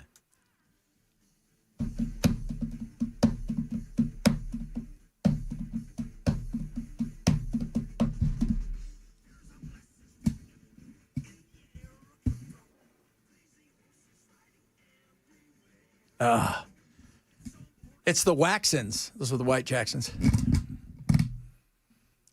That's pretty rocking for the Osmonds. That's really rocking for the Osmonds. That is big time rocking. So was that the Osmonds or was that him on his own? No, this is the Osmonds. Who was it? Was the group? Oh, really? Wow. But Donnie kind of got worried if we're going to hurt their, crimp their style. Right? That was. Donnie's playing keyboards in the video. Was he laughing though? Was he smiling with those big teeth? No, it's a very serious song. He was gritting his teeth. They do. He wasn't laughing. They had nice teeth. They got nice teeth. I got to say that. The Mormons have beautiful teeth. Very white teeth. Wow, that had to be. Imagine going to your family and saying, all right, we're going to do this song, Psycho Turkey, or whatever it was called. Psycho Turkey. Crazy Horses. Yeah, that. But you're the Osmonds, and you're like, all right, check this out. You're like, I think Alan's listening to satanic music. Well, the older brothers kind of ran the band and wrote the songs. I think the biggest hit that they didn't write was Puppy Love, but that was pretty much Donnie's on his own. So I think the parents weren't too concerned since it was the mature kids that were running the show. They were probably smoking Merida Hoochie. Oh, there's no chance those guys are smoking the hoochie. If they were dangerous, they may have had a coffee. Oh, that's right. They were Mormon. They're not allowed caffeine. Well, but Chad said if they were dangerous. If they were dangerous. And I think they can now if we own it in our portfolio. Okay. Can't have caffeine. We own Pepsi. But you have some of that because that's exactly what that's all about. No dancing. No dancing and no caffeine. A lot of dancing. Yeah, there's a lot of dancing. They do a lot of weird stuff at those universities. You ever watch any of those people talk about some of the stuff they do? It's soaking and all this weird, it's an odd thing. Soaking? Yeah. Like actually soaking in something? No, it's basically this weird thing that if we said it, probably get in trouble for it. Oh, But gotcha. it's an odd, it's like they go as close as they can, if you will, without they just lay there. Let's just put it that way. And then, be like, okay. Really? It's not the same. It's not. It is. Oh, I saw the Osmonds when I was 12. They're very good musicians. Yeah, I bet they were. Right? Brother Dan, go ahead. Everybody in the family was required to learn a musical instrument. What would you have learned? I probably would have picked bass or guitar. I could see you doing the bass. I could see you getting crunchy with the bass. How about you, Ken? What are you playing? Harp. He means harmonica. The harp. That's awesome. That'd be great. So I'm going to play the guitar, but I'm also going to have one of those foot drums. Yes. Because somebody's got to do it. Isn't that what Beck has? Like Beck plays guitar, but he also plays something else with his feet. Yeah. I would not put it past him. I've seen him do stuff like that before. Yeah, that's pretty crazy. Gonna go. My wife and I are gonna go see him. He's a space Mormon. Really? Halloween night, man. Beck, really? Halloween night? Yeah, this new venue that they just opened here. I don't know the name of it. My wife has all the deets on it. Oh, man. She got the deets. You know what I'm saying? She got the deets. She's throwing that down. Got the deets, baby. Oh, check it out. Going to see the Beck. Oh, listen, baby. So why don't you give me and stuff? I got a devil's haircut in my mind. I love that. Does he still dress like he's a 1970s accountant? Yes. I love that. He's got that beige shirt with the clear buttons and this pants that look like your grandma's couch. Still opening up the shows with an ode to Xenu. Yeah, there you go. It's a party. It's going to be a party. I can't wait. Coming up, hey, you know what? More stuff. Hour number 3. Did you see the zoo? It was at Russia where they decided, hey, ladies and gentlemen, if one of the giant cats goes into the crowd, run! Iran. Yeah. So we'll talk more about Iran, a bunch of other good stuff, and some more hot takes. Chad Betsy Jones, Super Talk 997.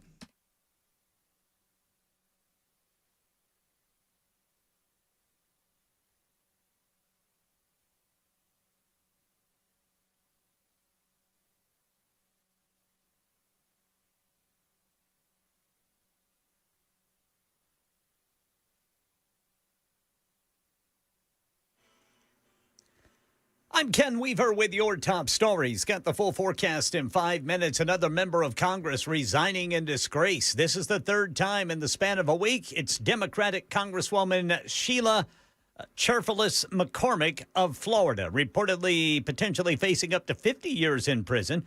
Resigned today, right before the House Ethics Committee was set to consider sanctions that could have led to her expulsion. Cherfilus McCormick faces federal charges accusing her of stealing nearly $5 million in FEMA disaster relief funds. She has denied wrongdoing. Operation Epic Fury. Fox News reporting there is a power struggle within Iran, which may be leading to the indecision on whether or not Iran will attend talks in Pakistan or not. Vice President J.D. Vance reportedly the one to lead the U.S. delegation, but they're all still in Washington. And the deadline is tomorrow night, Washington time, according to President Trump. ABC News contributor and former Defense Department official Mick Mulroy says the president should consider extending the ceasefire since it officially runs out tomorrow. Although President Trump said he wasn't going to extend it, I do think it's possible that if Vice President Vance gets there, the Iranian delegation is there, they're making progress, that this is an artificially self-imposed deadline, that there is no reason not to shift it to the right, as they say, if we're making progress. Right now in Nashville, the Metro Power Board is set to review the initial independent findings on NES's response to the ice storm when it meets tomorrow morning. Channel 4's Brendan Tierney. This initial 16-page review found multiple major issues with how Nashville Electric Service responded to the ice storm that left nearly half of their customers without power, including having no way to figure out how many crews they needed to fix it. The independent firm found the NES system was too big picture and didn't have clear roles and continuity. Sarah Kimmel says her Midtown neighborhood got power back in less than a day, so many of her friends started piling into her apartment. Yeah, they were just kind of scrambling to try to find different places to stay, and they were just hoping to get their power back as soon as possible because they were cold and stuff. More than 230,000 NES customers were in that same position, but the report found they were only prepared to handle an outage of up to 50,000. All right, the meeting of the Power Board to start tomorrow morning after 8 o'clock. We'll let you know what goes down. That's the latest news. Weather's next. I'm Ken Weaver, WTN News.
Oh, I thought this was the Osmonds. It's not. You never know. Sports program brought to you by NCAA National Certified Alarm. No long-term contracts. Lesson number 645. Iran has just announced that the blockade of the ports is an act of war. We call it an act of an excursion, which is different because it's not war. I want to remind everybody of that. So, good news. Nothing's going to happen today, but tomorrow something may happen. That's all that you need to know. Right there, everything you need to know is that something may happen tomorrow. We could blow them up. Nothing could happen. They could blow up other things. Then price would go through the roof. Or nothing could happen. So be prepared for all of those things and nothing. The UK. Are you ready for this? You're banned from smoking if you were born 2008 or below. 2008 or above. So in 20 years, you still can't smoke. Even though you would be of age, you are going to be banned from smoking altogether. I have an amazing Karnak prediction. Tell me about it, please.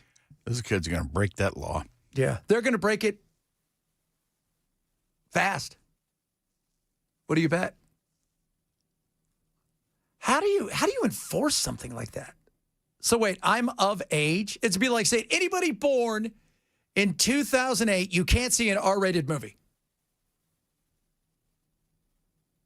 Well, how do you enforce that? And let's not give anybody here in Tennessee an idea, by the way, as we all know. They're like, what are they doing? Well, a lot of kids are going to start knocking their age down 1 year on their driver's license, their IDs. Yeah, it is just now. Does that include vape?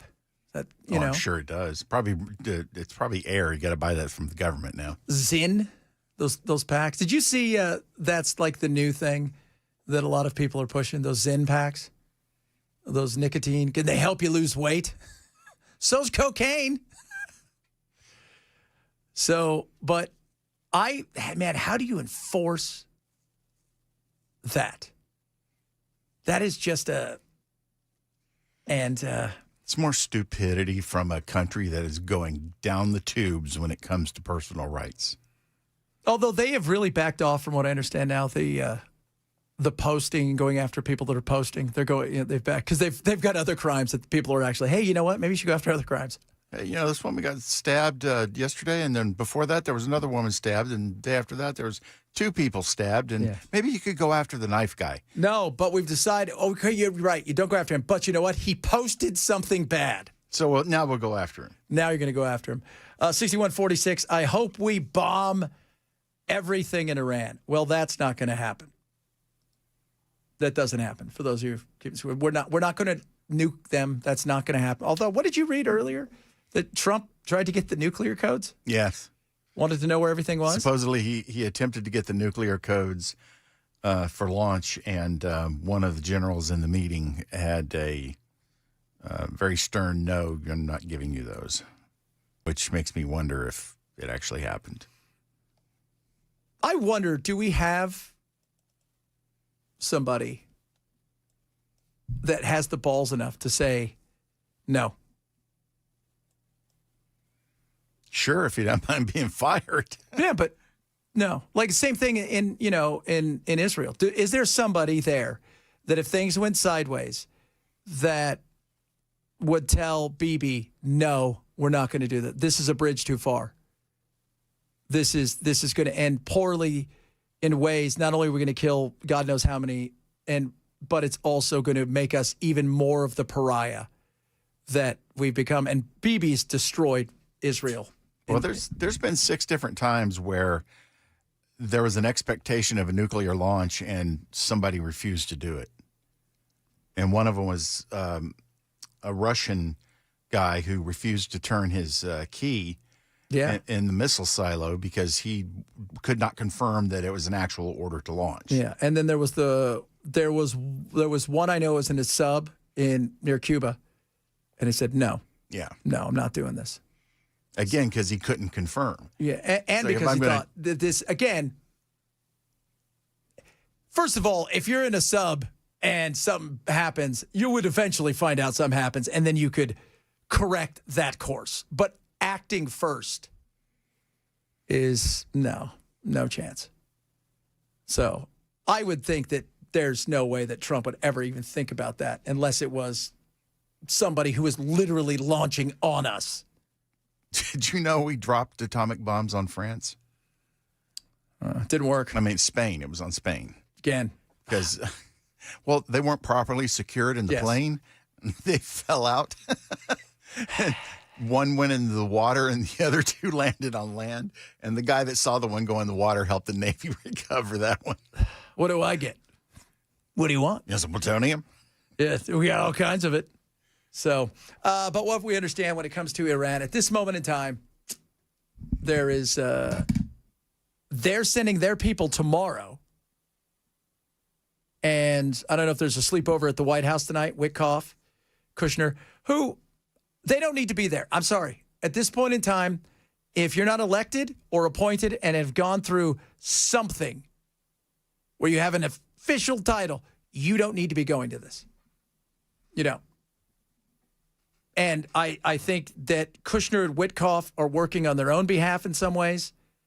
And I think J.D. Vance is trying to do the best he can. And look, I'm not always a fan of J.D. Vance, but he's in a crappy situation. He is. You know, Marco gets to go be king of Cuba, but J.D.'s got to go try to put together some sort of peace deal with people that we don't trust and who don't trust us. Well, Trump should have empowered him. It's like, yes, these are the red lines. This is what they can't have.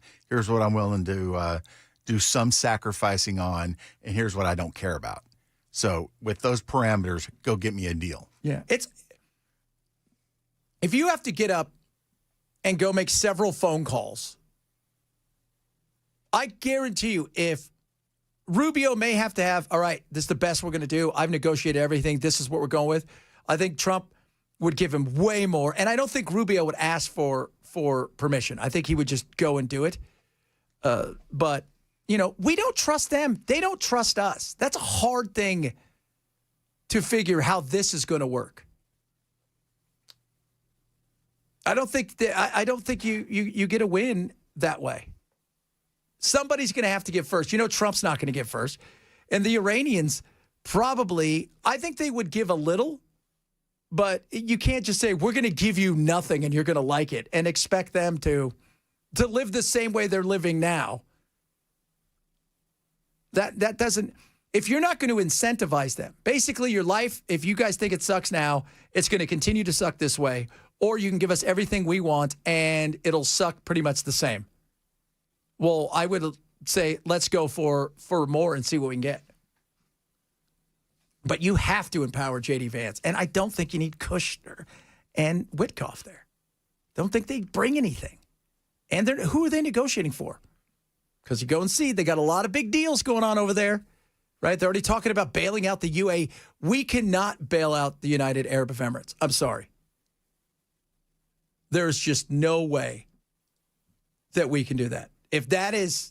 well, Congress is a bailout junkie. They do. But we cannot bail them out. There's no way we should give them a penny. Sorry. Sucks. I get it. You got a lot of issues because of all the stuff that's going on over there. But no, we can't even, But Chad, it's for the children. Whose children? I don't know. Just you're supposed to say that. Yeah, the children that nobody can afford to have. No, sorry. No. Can't afford to. Sorry that if your friends are in business over there and things aren't going the way that you think they should go and you want some help like you had it in Argentina. But that's a hard no.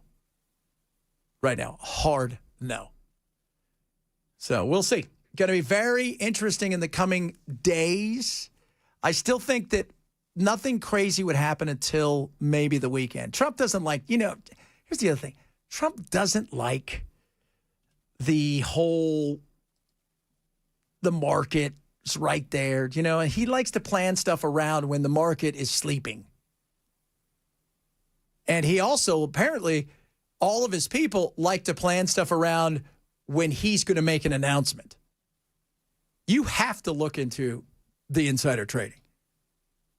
Yeah, what's the pizza indicator tell us? Now, let's take a look at the pizza indicator. What we got going on right now? Pizza Watch. Although Pete Hegseth has got everything handled right now. Stop ordering pizza. Yeah, stop it.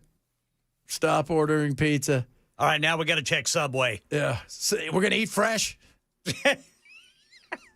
Well, that's best. Pizza, nobody's reporting anything. All of their data is down. Whoa. Dow. No, it's going to be crazy. That's crazy. I wonder if they're starting to go, okay, guys, check on Chili's. What's going on at Chili's? What's going on at Applebee's? Is everybody eating good in the neighborhood? Has anybody checked on McDonald's? Yeah. What about Red Lobster? Yeah, endless shrimp. Endless shrimp. They brought it back. Let's find out. Do you want to know how gross America is and how amazing it is? We ate a company into bankruptcy. Yeah, $11 million. And now we're going to do it again. Yeah. I thought to myself, oh, my God. We ate a company into bankruptcy. What is wrong with us? I saw a post online where it says, yeah, we're going to Red Lobster tonight, and I'm bringing all my kids. My uncle said, dude, they're bringing back endless shrimp at Red Lobster. He goes, I'm about ready to break their bank.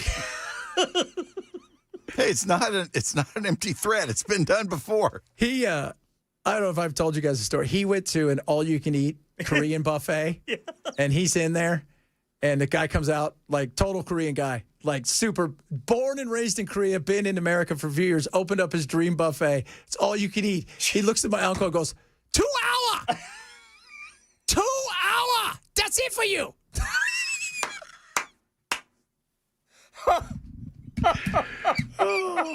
He laughed so hard. I'm like, oh, 2 hour! Is your uncle a stout man? You've seen Paul. Oh, he's not that big. No, he's lost a lot of weight. Oh. He did the shot. He did the shot. He was there for 2 hours. Yeah. He goes, I'm staying here for 2 hours. I'm going to get every penny's worth. Right? Oh, man. Yeah, it was great. That's why I like to go to the Sizzler, too. Sizzler's like, yeah. Sizzler's great. It's like, I'll have a salad bar, and with that, I'll eat everything you have. Yeah, I will eat all the ham and bacon bits at the salad bar. Yeah. Don't forget the early bird special at Golden Corral. Oh, that's right. Love the Golden Corral. 2 hour. It's so awesome. The look on his face. Paul's like, I'm going to eat till I sweat. I said, next time you go, you got to take a headband. Oh, my God. Put one of those headbands on and just look at them and start shaking. Oh, so good. So good, kids. So good. Coming up.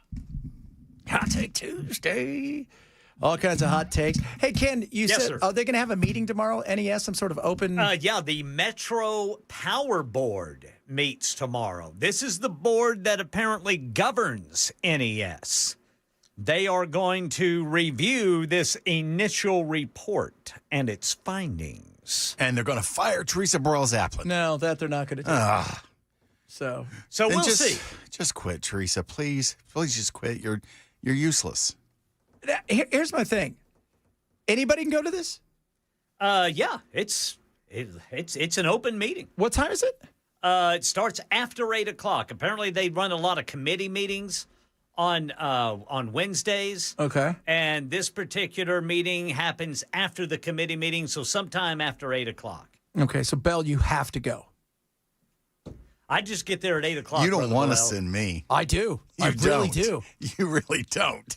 I do. I think Bell should go, and I think you should just. Is she going to be there? I would think so. I mean, it's her company. Yeah, it's her company. Well, but, she's running it. But are they? My thing is does she have to be there, or is it one of those things where, like, for safety of everybody, we don't want her here, kind of thing, or because they're going to go through it all and they want to have a conversation amongst themselves? But yeah, what is that they do whenever they go into executive session? Oh yeah, we got to go into executive session so nobody knows what we're talking about. Yeah, that's right. We got to go into the what are those rooms called? The skiff. Got to go to the skiff. so nobody knows what's going on. All right, coming up, Hot Take Tuesday. We got somebody hot take. Hot take. Coming. Hot take. Hot Take Tuesday. Straight ahead, Chad Benson, Super Talk 99.7.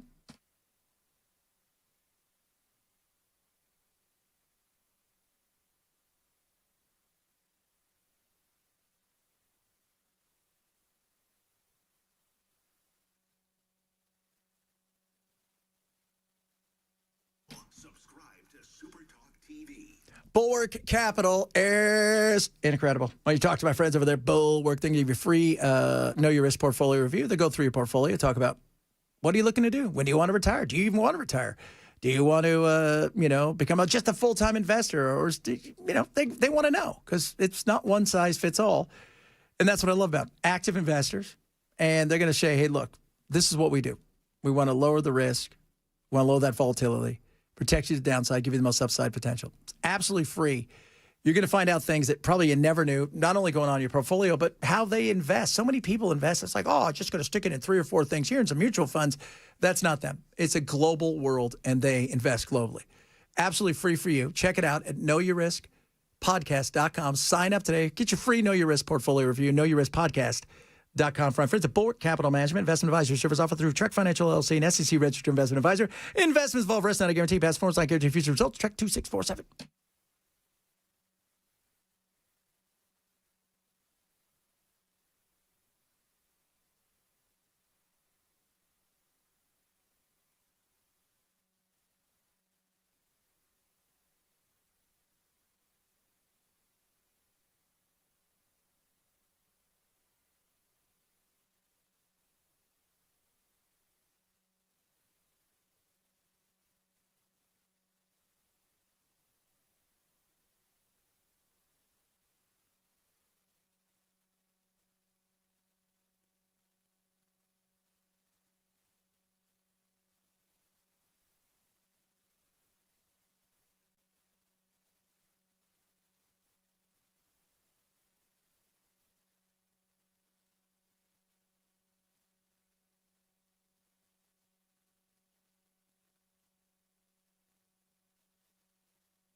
Another member of Congress resigns in disgrace, and a new development in talks with Iran over the impending end of the ceasefire. We'll go over that for you coming up at 2:30 on Super Talk 99.7 WTN. By the way, one of the best hot takes ever. Maybe Hot the winner. take. Winner today. Too many people are concerned about artificial intelligence. They need to concern themselves more with natural stupidity. Hear, hear. Amen. Hot take. Hot take. Hot take Tuesday. Hey, before we jump into that, is anybody else really excited about these resignations from Congress and hope we can get some momentum going? Yeah, I would like to see that. How many investigations are going on that are of Like ethics investigations? Yeah, like untoward investigations towards some of the ladies, if you will. Maybe some of the page boys that it could have maybe allegedly hung out with Lindsey Graham or not. But I think there's a bunch on that because I know Nancy Mace is trying to get rid of somebody, and then they're trying to get rid of Nancy Mace. This is fun. You know what needs to happen? I think we should just do a whole do-over. Just basically flush the toilet, flush them all out, start from scratch. Mm-hmm. Go from there. Fellas, this is all a witch hunt. Oh, yeah. None of this is true. Oh, those witches. They always got a raw deal, those witches. I'll hunt a witch. Really? Especially if it's, Schumer. He's more of a wizard. No, he's more of a witch. He's more of a wizard. He's more of a It's not a good wizard. It's not that neat wizard, right, that you have, Harry Potter. He seemed kind of fun as a wizard. So, basically, I'm sorry. This is for history, I guess. Says the House Committee on Ethics has conducted 28 publicly disclosed sexual misconduct investigations involving current or former House members since 1976. That's not what That's what we know of. Yeah. But, yeah. Do you really think that's it? I mean, come on. Well, they won't let us know how much the slush fund is to pay them off. $17 million is what I heard. Is it? Mm-hmm. Now, okay, here we go. So since 2017, there's been 20. And most of them end up being what? Payouts. Quiet. Shh. Hush. Corey Mills is the one that people are going after right now, who's being investigated by a panel for allegedly dating, violence, and other matters. Goodness. Sweet mother of goodness. Dating violence. He's a Republican, and Nancy Mace is going after him. And then, which makes sense. Yeah. So they're going after her because of potential harassment. They're eating their own, and they're not doing it fast enough, is what we're saying. All right, quick hot takes here. My hot take is, ladies, love you. You guys are amazing, despite what Belle thinks about you guys. But your dreams, fantastic. You have dreams. Just give me a snapshot. If the dream is 3 hours long in your mind, and that's how long it was because you were asleep, I don't need the full 3 hours. Tell me what happens at the end, and we'll go away. It'll be fantastic. We don't need all the other stuff. You know what? It's like a bird. I don't need the garnishment. I don't need the little tree. I don't need. Just tell me what happened, okay? That's it. Period. Case closed. End of story. Make a quick, neat tie bow on it. Let it go. What do you got for us, Bill? He actually wants the parsley on the plate. Small talk, waste of time. Don't bring it to me. Don't want to hear it. No Not gonna carrying listen. on. No, not going to listen to you. No, don't carry on. Don't carry on. If with I think my I've wayward. gotten the point, I'm going to tune out. Have you ever done that? Have you ever been standing there and somebody starts talking and you're thinking to yourself, meow, meow, meow, or whatever you're thinking in your mind, and then they ask you a question and you have no idea what you're talking? Like, what? That's when I just look up and I go, I didn't listen to a word you said. So that's a good thing. Do that more often. People love that stuff.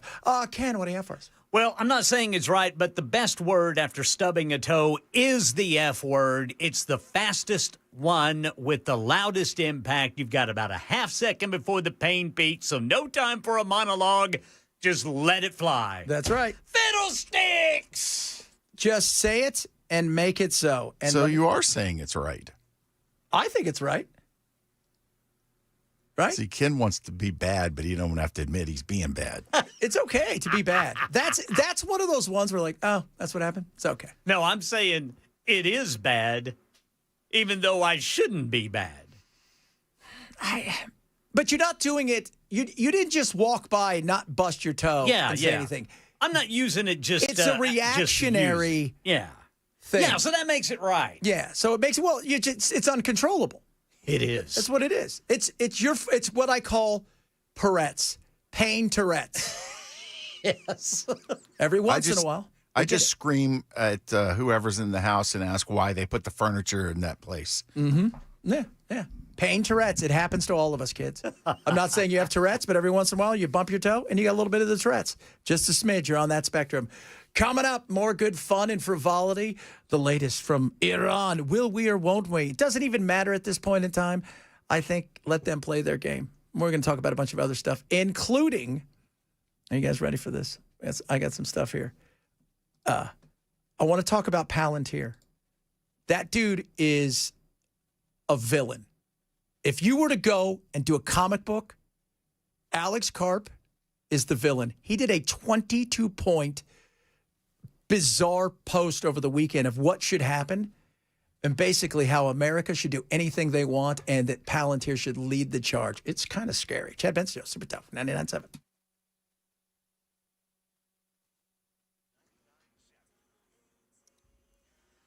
I'm Ken Weaver with your top stories. Got the full forecast in 5 minutes. Democratic Representative Sheila Cherfilus McCormick of Florida is stepping down.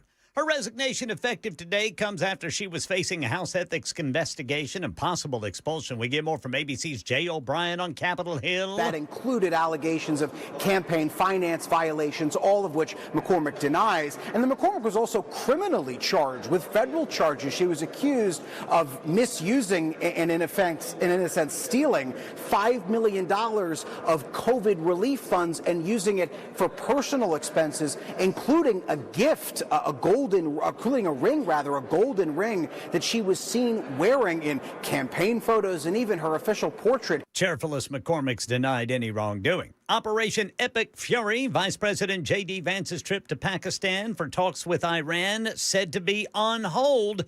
According to a report by the Associated Press, he's still in D.C. Fox News is reporting there's a power struggle in Iran over whether to agree to more talks.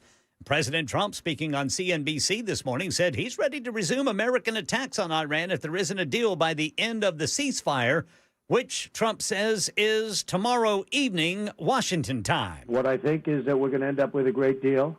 I think they have no choice. We've taken out their Navy. We've taken out their Air Force. He also says the current leaders in Iran are, in his words, more rational. New details revealed today, or rather yesterday, in a lawsuit against Amazon by California's Attorney General, who alleges the online giant pressured other retailers to fix prices. In one example, he claims Amazon sent Levi Strauss links to khaki pants being sold for lower prices on Walmart.com. In the message, Amazon allegedly said it hoped these can get resolved over the next few days. The next day, according to the Attorney General, Levi Strauss reported back to Amazon saying it had spoken to Walmart, and Walmart had partnered with us to raise the khakis price up to $29.99 immediately. That's ABC's Rena Roy reporting. And the latest news. Weather's next. I'm Ken Weaver, WTN News.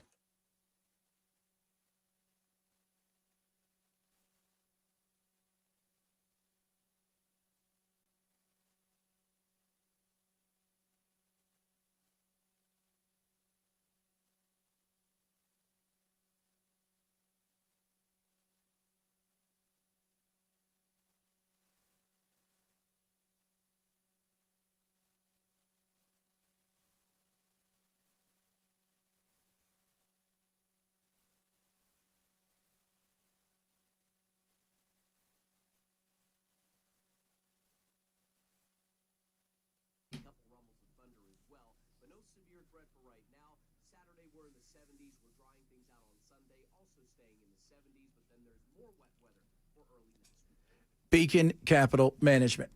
You need to call them. Go check out what they can do for you. They do everything, by the way. Wealth management, retirement planning, you name it, they can do it. Financial planning across the board, tax strategy, Social Security, healthcare, estate and legacy, you name it, they can do it. They've got everything you need when it comes to making sure you're going in the right direction when it comes to your retirement. Nobody wants to outlive their retirement.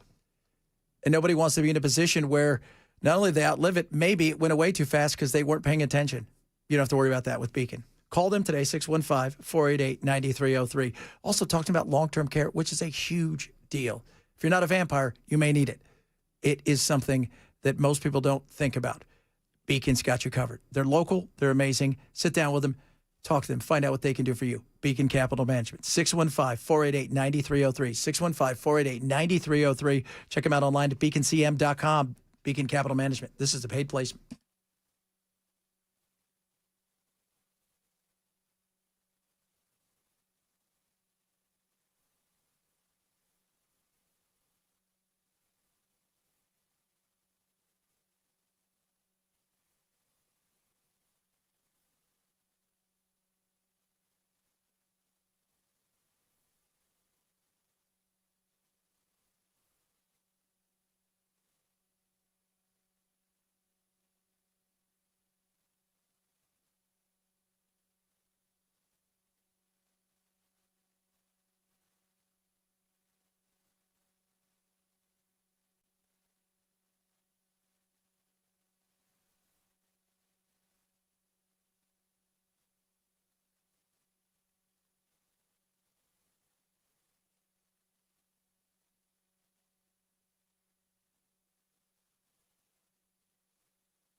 It's talking about Alex Karp, Palantir, probably listening to this right now. I'm watching a show. It came out with Jim Caviezel. Came out, what, a decade or so ago, if not more than that. Person of Interest. It's about this guy who, Harold, he builds a machine, and the machine essentially is AI, and it gives them a number. And that's all they get. But they have to go rescue this person or do something. And it's so weird, yet it's so much of what's going on now. And it's scary. And Alex Karp was, I mean, I have to be honest with you. He's a scary dude. Like, you know, you got Peter Thiel running around talking about the Antichrist all the time. And then they asked him, are you the Antichrist? And he's like, maybe. Like, what? Excuse me? And this guy, he was called by one of the MPs, you are a comic book villain. So he posted this 22-point thing on X that Palantir wants. And Palantir's goal is to, and they're very open about, hey, this is what it's about. It's about basically technology running the world. So he says Silicon Valley, number one, owes a moral debt to the country that made its rise possible. We must rebel against the tyranny of the apps. I could barely see Bell, but he gave me the weirdest look. Like, what? Yeah. So, what does that even mean? Is the iPhone our greatest creative, if not crowning achievement as a civilization? The object has changed our lives, but it's also now been limiting constraint to our sense of the possibility. That's what it means. Free email is not enough. Okay. But now it gets weird. The limits of soft power, of soaring rhetoric alone have been exposed. This is where he gets into the question is not whether AI weapons will be built, it's who will build them and for what purpose. He wants to bring back the draft. So, well, that's bogus. Yeah. He says if a Marine asks for a better rifle, we should build it, and the same goes for software. A lot of what he's talking about is he wants to run Palantir essentially as a partnership with the government to the point where they, you know, you always worry about who's the shady guy behind something. This is that cat, right? This is. Public servants need not be our priest. We should show far more grace towards those who have subjected themselves to public life. Think about that. What does that even mean? So wait, I have to show more grace to somebody who could be potentially a scumbag because they've put themselves into public life? I'm in a public life. Right? Yeah, but you don't work for the government. Oh, that's what it really is. The cyclicalization of modern politics is leading us astray. Those who look to the political arena to nourish their souls and sense of self, who rely too heavy on their internal life finding expression, is the people that may never meet. Well, they're going to be left disappointed. Our society has grown too eager to hasten and is often gleeful at the demise of its enemies.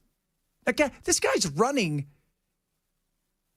Palantir. If you don't know what Palantir is, they're everywhere in the government.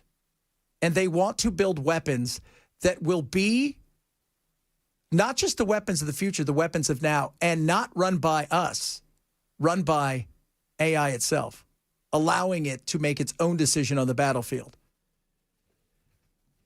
So the atomic age is ending. No other country in the history of the world has advanced progressive values more than this one. American power has made it possible as an extraordinary long peace, which we never seem to have. The post-war neutering of Germany and Japan must be undone.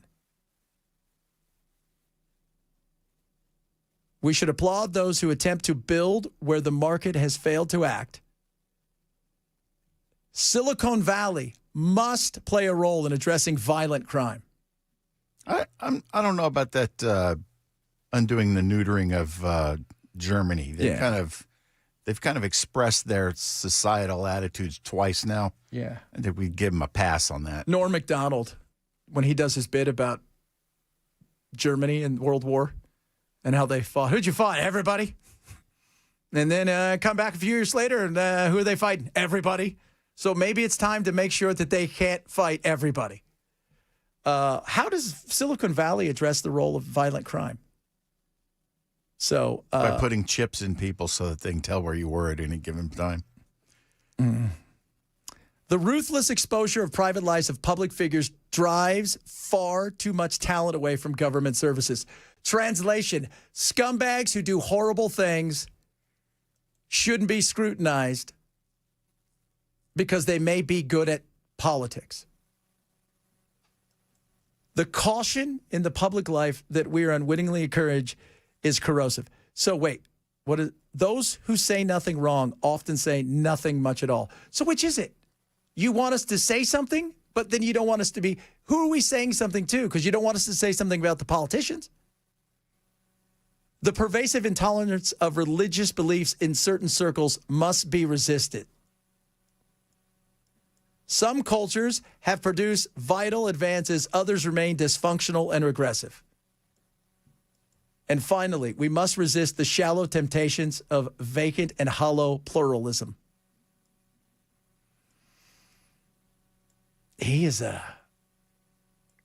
First of all, you're running a company. I'm not quite sure a manifesto is something you should be doing, but when you talk about some of this stuff, it's scary. He looks like a villain too. So what I told Bell, I said, Bell, have you seen him? He's like, yeah. Doesn't he not look like a guy that Spider-Man would have to fight? Yeah. You think Spider-Man's fighting him? Nah, they probably sent Iron Man after him. Yeah. Can't. Iron Man's dead. Oh, did he die? You never truly die in comic books. Yes. Well, I guess that's true. And when you've got the multiverse. Well, yeah, that's true. Depends on what multiverse he's in. Yeah. I mean, now that we've, multiversed the hell out of it, it's kind of hard to say. But this guy is, I'm just saying, watch. That's why I keep saying, the FISA warrants. They want to go for another, 5 years? Let's just keep re-upping this thing where we can spy on Americans. Nobody seems to care about that. But all of the people we've saved, do you want to give up your freedoms? Are you fine with that? Some people are. Some people don't care. And our generation, Gen X, the boomers, some of the older millennials, they look at it in a different way. A younger generation that grew up giving up their autonomy because they were totally fine because we put the camera in front of the phone and we decide that's the most important thing. They feel less, pull to try to protect themselves because they've opted into everything. And every once in a while, we've got to remind them, it's not the way that works, kids. Oh, so, Bell, there's got to be somebody in the comic world that's died and never come back? Is it because they suck more than anything? No, it's because they're trying to sell pieces of paper with pretty pictures drawn on it. Do they still do that? There's a lot of people out there that have their own comics that do really well. Mm-hmm. You don't need the big, massive thing like you used to. Well, no, and by going to the big, massive thing, you end up losing the rights to what you created. Yeah. Yeah, that's true. It's just like music nowadays. You don't need... Don't need a label. No. Need a manager. Need somebody to do marketing. What's a manager charge you? Usually 15%. 15, but they do more than an agent, right? Oh, yeah. Agent's just there to book shows. Okay. Agent gets 10%. And the manager is guiding you. Yes. He is responsible for bringing as many opportunities for you to the table as possible. Okay. All right. That's good. It's good to know because when our band goes big, it's going to be good. We just need to know if we got a good manager or not. I'm having the tuna play my slot. The what? I'm having the tuna play my slot. I don't want to go on the road. The boat, man. We got to get that boat. Well, we've discussed that. I'm working on it, fellas. We're going to get the boat. He guys. looks like he's working on it. We're going to get the back boat. there writing news. Or a facsimile thereof. We're going to absolutely get the boat. So I mean, it's something boat-ish. Because I was sitting there going, I have no problem getting a tugboat as well because it can do two things. We can fish and we can tug things in. You know what? That's true. We can help people out of jams. Oh, my. We're like the A-team, but on water. Tug in that $1 million tuna. We're the A-team on water. I don't know if I want to be in the A-team. They help the show people. sucked, and George Papard was an asshole. Was he? Yes. He was one of the biggest jerks in 80s because his star had kind of fallen. And he was regretting the fact that he didn't have that market worth anymore. So he was just trash to everybody. And then when he lost the A-team to Mr. T, it was like, how did this happen? Well, because Mr. T is awesome. He had all that gold on in the Mohawk. Well, and he was coming off of a Rocky film that did really well. Yeah, he did do that. So I didn't know. Well, I'm George Papard. He was a movie star. Yeah. I was not at that point. I was watching, they were talking the other day about the death of television, like as we knew it, the kind of, the ABC, NBC, Fox and all that stuff. One of the things that the TV actors are saying is, 20 years ago, and going back in the day, movies did movies. They never crossed over because it was seen as below them. Now they all do television, and they've taken so many parts away. And I'm watching this guy that I see on all kinds of stuff. I think he was on The Sopranos. He's in all kinds of stuff. He was just talking about how he had to sell his house because jobs he would normally get, now he's losing out to people who've got Oscar nominations. Yeah, there was in the 70s, if you did commercials, you didn't do television shows. Yeah. If you did television shows, you didn't do movies. Yeah. If you did movies, you didn't do theater. Yeah. But now all that stuff is mixed up. Yeah. And you've got Jeff Goldblum who's doing apartments.com and T-Mobile commercials, and he's starring in movies left, right, and the other. He still does TV shows. He does plays. I mean, that guy will take work anywhere. Yeah. Well, hey, you know what? Because the money's so good. If somebody's going to give me $4 million to do 5 ads a year, sign me up. Yeah, absolutely. Goodness me. Speaking of signing him up, Matt's here. I saw him. He's all dressed to the nines. Coming up, we're going to wrap it up with Matt. Remember, tomorrow is One Hit Wonder Wednesday. Bell is in the lead. He's got 3 wins. I've got 2. Our man Ken bringing up the rear with 1. I've only got 1 win. But he could get another one tomorrow. I could get another one. I got a good one for tomorrow. Oh, son of a biscuit eater. Oh, good God. You have to have a ruling on this. But get your one-hit wonders in. You can tweet at me at Chet Benson Show. Let me know what you guys want to hear. Same thing. You can text the line. We want to hear what you got to hear. One-hit wonder Wednesday tomorrow. Plus, oh, my God, white women out of control. Out of control. The white women are so out of control that it's crazy. Outside of our good friend Jess. Jess is getting ready for the, because she's in Pittsburgh, I think, and they're getting ready for the draft, and she's really excited about football. All right. So you know what? We're going to give you a pass on this one, Jess. She take an easy bake oven with her? And once again, the hatred of Belle Easy bake. for the women. Yes, she did, actually. Holly Hobby one. Wrap it up straight ahead, Chet Benson Show.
Oh, wrap it up on this beautiful, amazing Tuesday. Tonight, you're going to watch it. Big Trump's going to read a Bible verse at the Oval Office. Oh, is he? Yeah, it's a read a Bible day or whatever it is, read a verse day. I will not.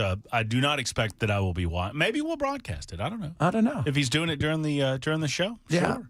So we were Jip that.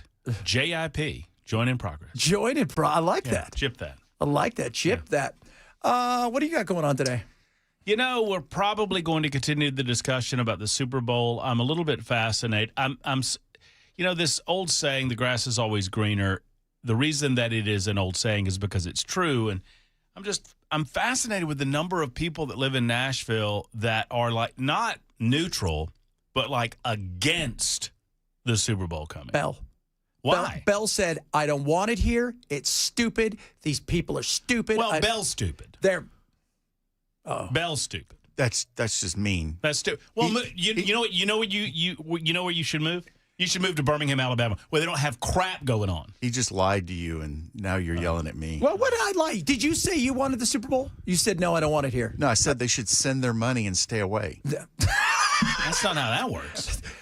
But yes, there is. We're going to start a GoFundMe for tourists that would come to Nashville, but instead they just send the money to the GoFundMe and stay home. But I said this, the World Cup's coming. It's going to be massive. People are trying to figure out how this is going to work. And we all want the dollars. We all want the revenue. We all want the excitement, be on the map, but nobody wants some of the headaches that come with it. But I said, I bet you that week that they had the draft here was probably more chaos than what Super Bowl was. I've lived in, and Bell was here during that time. I was not. Yeah. Bell, was there chaos? I wouldn't call it chaos. I think for what we did and how many people we had, it was pretty damn well organized. 500,000 people? Yeah. Yeah. That's a lot of people. Yeah. I mean, that's more than you'll get for the Super Bowl. The NFL was so impressed with it, they were immediately started talking about when they were going to bring it back. Yeah. Well, and they took it on the road elsewhere, right? Yeah. It's in Pittsburgh. Yeah. I don't know. It's just fascinating because I've been to those cities where there's not a lot going on, and you know what the politicians still want? Money. Yes. And they get it from somewhere. And so they can either get it from the people that come into town and buy $13 beers, or they can get it from us. And I'd prefer, the tourists to pay it. Absolutely. That's just Amen. Me. And we can stay away, Bell. Yeah, that's the beauty of that, Bell. Sorry I yelled at you, Bell. You can stay away, Bell. Yeah, Bell. but they need to cover up their butt cheeks. Oh, yeah. Oh, my God. I saw some this weekend we'll talk about tomorrow. I don't mind the butt cheeks. Ken speaks for himself, everybody. Ken does the news, boys. Well, yeah, but, I think Ken's talking about some other stuff. Depends on the butt cheeks. There you go. All depends on the Depends on what he looks like, guys. Some of those butt cheeks is nice. Oh, Lordy. What are you talking about besides all that?